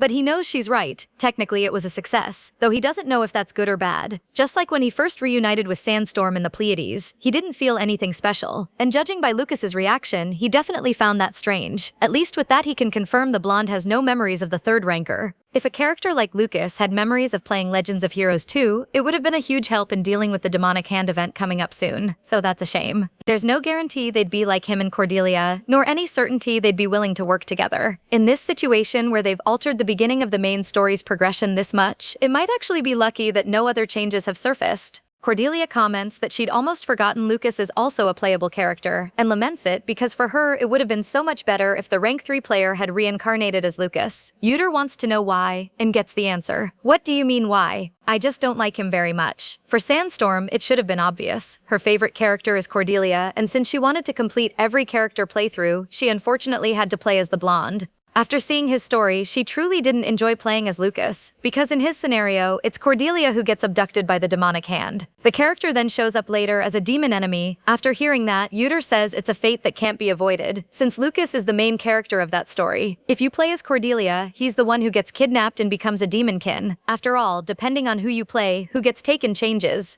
Even knowing this, Cordelia is still irritated because both of them get brainwashed and turned into sacrifices and become enemies, and she asks if he knows how many people were lost when the blonde became a demonkin, and that's exactly why so many people dislike the character. And Sandstorm has Lady Chase as her favorite, so she just announces that she has a grudge against Lucas. Oh, and there's another personal reason, as if what she said wasn't already enough. Cordelia remembers one of the players who played as Lucas, who dressed him up in super cute outfits like a maid's uniform with glasses, and even though they were paid items, she didn't mind. Just thinking about it makes her head explode. After being reminded of that, even Yuder feels relieved Romanticat isn't there, because he'd be terrified of how Lucas would be acting right about now. Cordelia stops the conversation and waves over Ronan, the flame mage she persuaded at the Crimson Dawn Tower, who has just arrived. But those two with him, she's seeing them for the first time. She remembers the mage said he'd tell a few people in Langest, who are probably these guests right here. She says that since she found the other 3 outside, the total number of mages coming to the social event is 6, and including the knights sent by Sir Barua and the guards of the 12 clans, it's more than 30. Compared to the original story, security is much tighter, so all they need to do right now is wait until those guys come in. However, Yuder considers the precise timing to be a problem, given his experience with the bicorn situation earlier.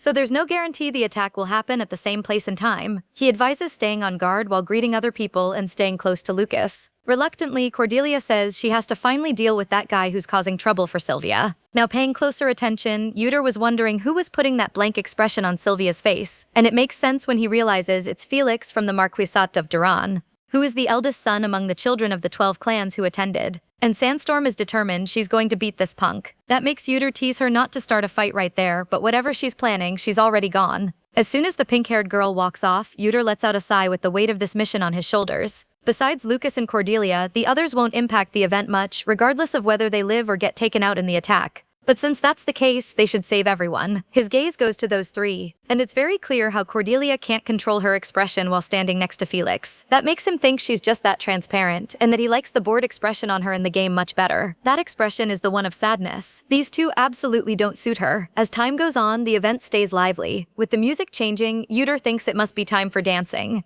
And the hand still hasn't appeared. Yuder looks around at the people nearby, until some of them catch his attention. Maya is there, looking like she's heading somewhere in a hurry. And as if that weren't enough, she brought Dahlia with her. Suddenly, the girls' eyes light up as they look at them, and the kids are stunned, not understanding what any of this means. Then, all eyes in the room are on them, which makes sense, given that most people there are young and naturally have ideas about romance. And unlike others who are at most just friends, the dance between Yuder and Cordelia will be happening between an engaged couple. Outboxer realizes there really is no way around this. He starts the performance by calling out to Cordelia, asking for the honor of a dance. Sandstorm is freaking out on the inside but forces a smile on the outside and accepts. So the engaged couple heads to the dance floor. Cordelia finds this mortifying and has to ask her partner if he even knows how to dance. The male protagonist says, "You already know the talent of Yuder Bael, the talent that was nerfed by the 9-blocked Yin Pass." With a pull at her waist, he assures her he's good at everything involving his body. That leaves Cordelia fumbling her response, caught off guard by his sudden boldness.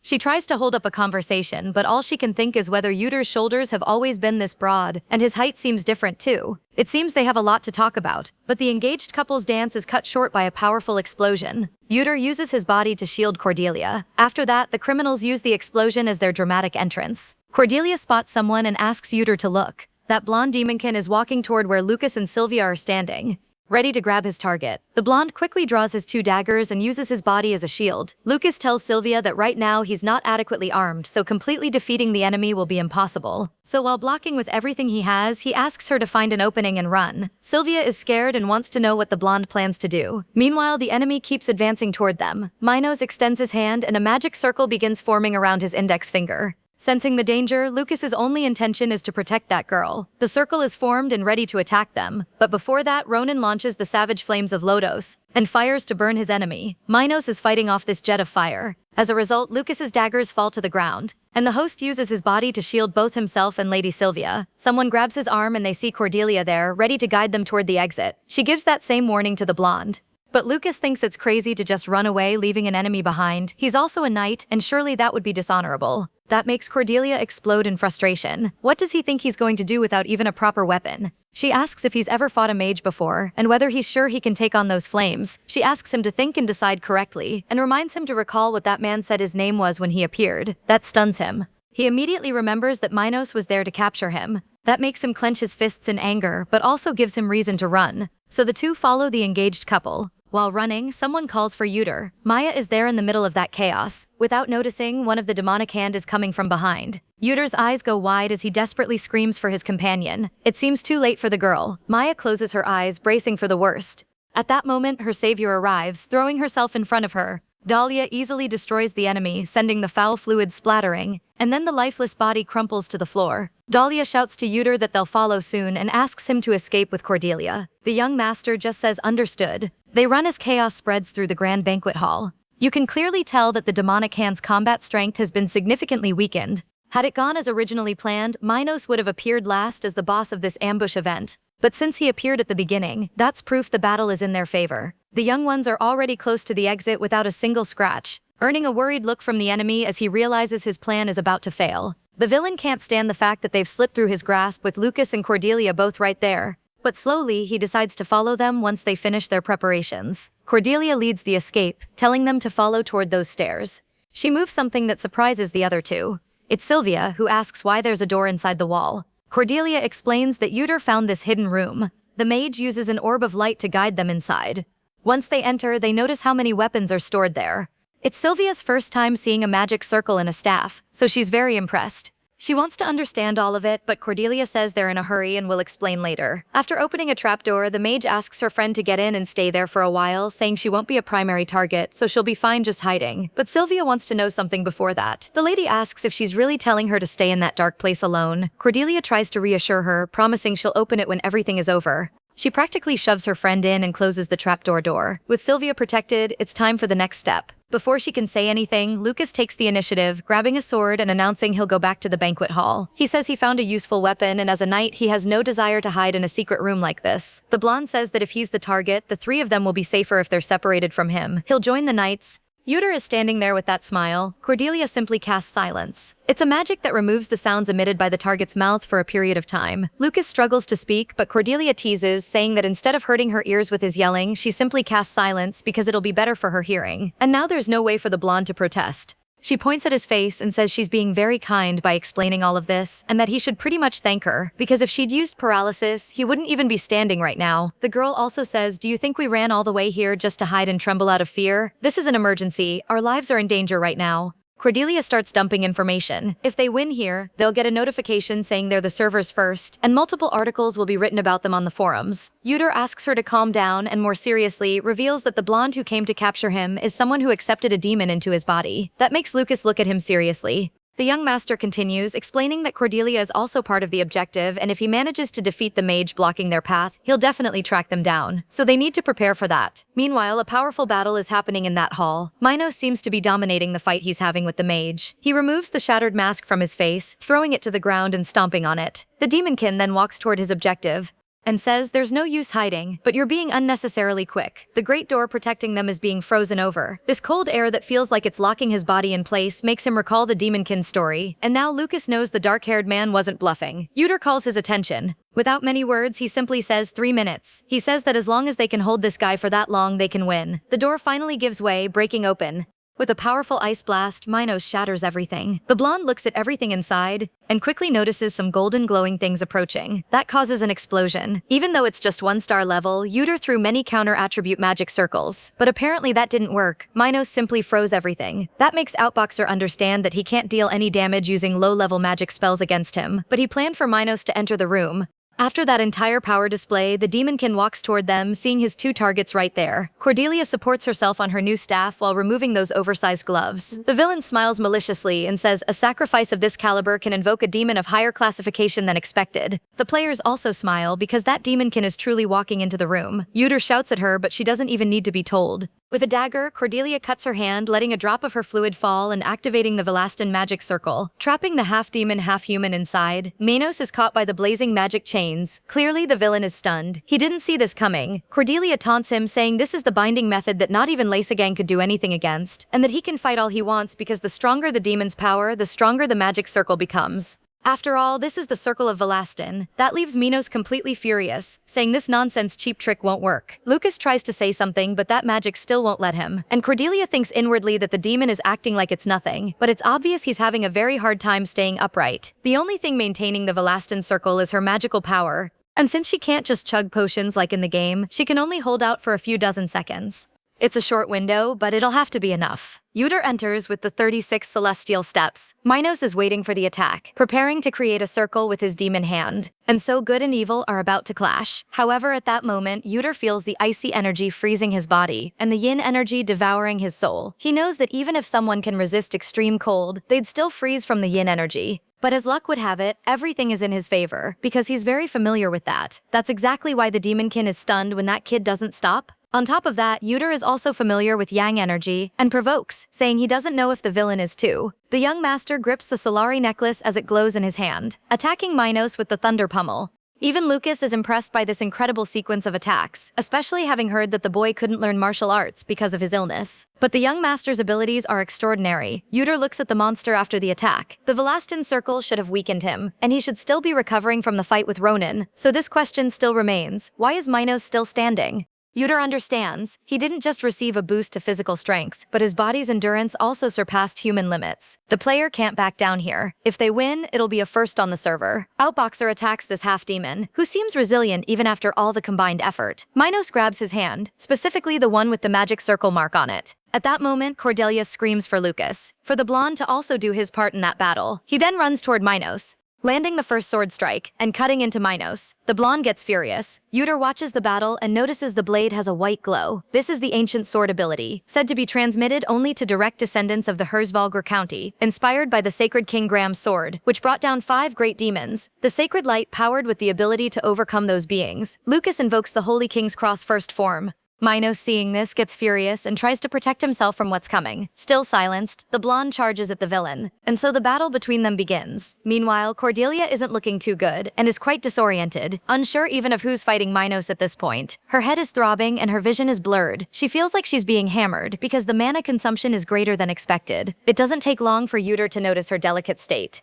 The two talk it over, and even though she can't hold out much longer, Cordelia assures him she can still do this. Worried, Yuder asks if she's really sure. With a sigh, the girl composes herself and smiles, ready. Lucas dodges those frozen shards, batting them with his blade, which only makes Minos even more furious, who doesn't stop insulting him, even calling him human trash. Lord Minos fires more ice blades. Even with half his body sealed, he has this much destructive power. That makes Lucas wonder if the villain's magical power knows no limits. But the blonde shuts down those negative thoughts, knowing he can't back down regardless. If Yuder is right, he can't allow this man to escape the magic circle. Meanwhile, the young Bael holds the sun necklace, beginning his prayer. These kids have only one chance. Cordelia is trying to follow this battle. They can't fail here, because that means either she or Lucas will end up becoming a demon. The problem is that her vision is blurred, so she can't properly aim at the target. Having come this far, there's nothing that can be done. Her only alternative is to rely purely on sound and instinct. She concentrates on the fight happening between Lucas and Minos. While they fight, a wall of ice separates them. Cordelia, being a good mage, concentrates and also provides support in that fight. Lucas takes advantage of that support to go in with a new strike, using his glorious blade.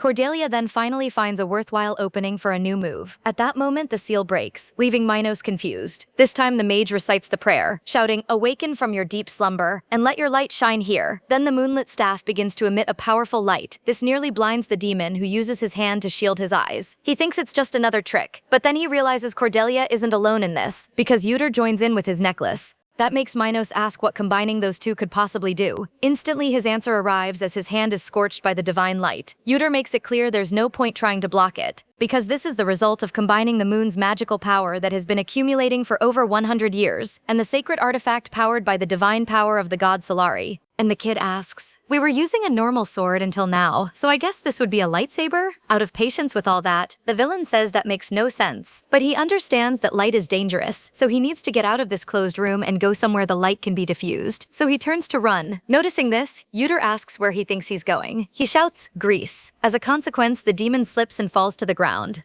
To finish it off, the young Bael uses the 36 celestial steps, reaching the enemy in just a few seconds. Minos' expression is terrified, a far cry from the confident look he had when he invaded the room. With the sun god and moon god in this battle channeled through the players, Uter delivers the next strike, landing it right in that man's face with everything he's got. The light radiating from it blinds even the most dignified men. But afterward, Lucas can see, stunned at how it all ended, with Minos collapsed on the ground. And finally, that being over, all the fighters are exhausted after their efforts. But Cordelia quickly notices something. Minos hasn't given up. Even as the mage shouts for the swordsman, it's too late. The demon grabs him, his hand radiating energy, and the young man thinks, so there's really no way we can win. Minos was built to only ever defeat the player, the one who never showed anyone his ending. Can they really change that? At least Uter yanks the demon's hand off, which is pretty ironic, given the group's name, shocking everyone watching the fight. Even Minos can't believe that happened. The villain has no intention of losing the fight yet. He panics because all he needs to do is supply the magical power, and thinks a fissure like that won't stop him. But Uter steps back and he doesn't want that, except the boy still isn't done,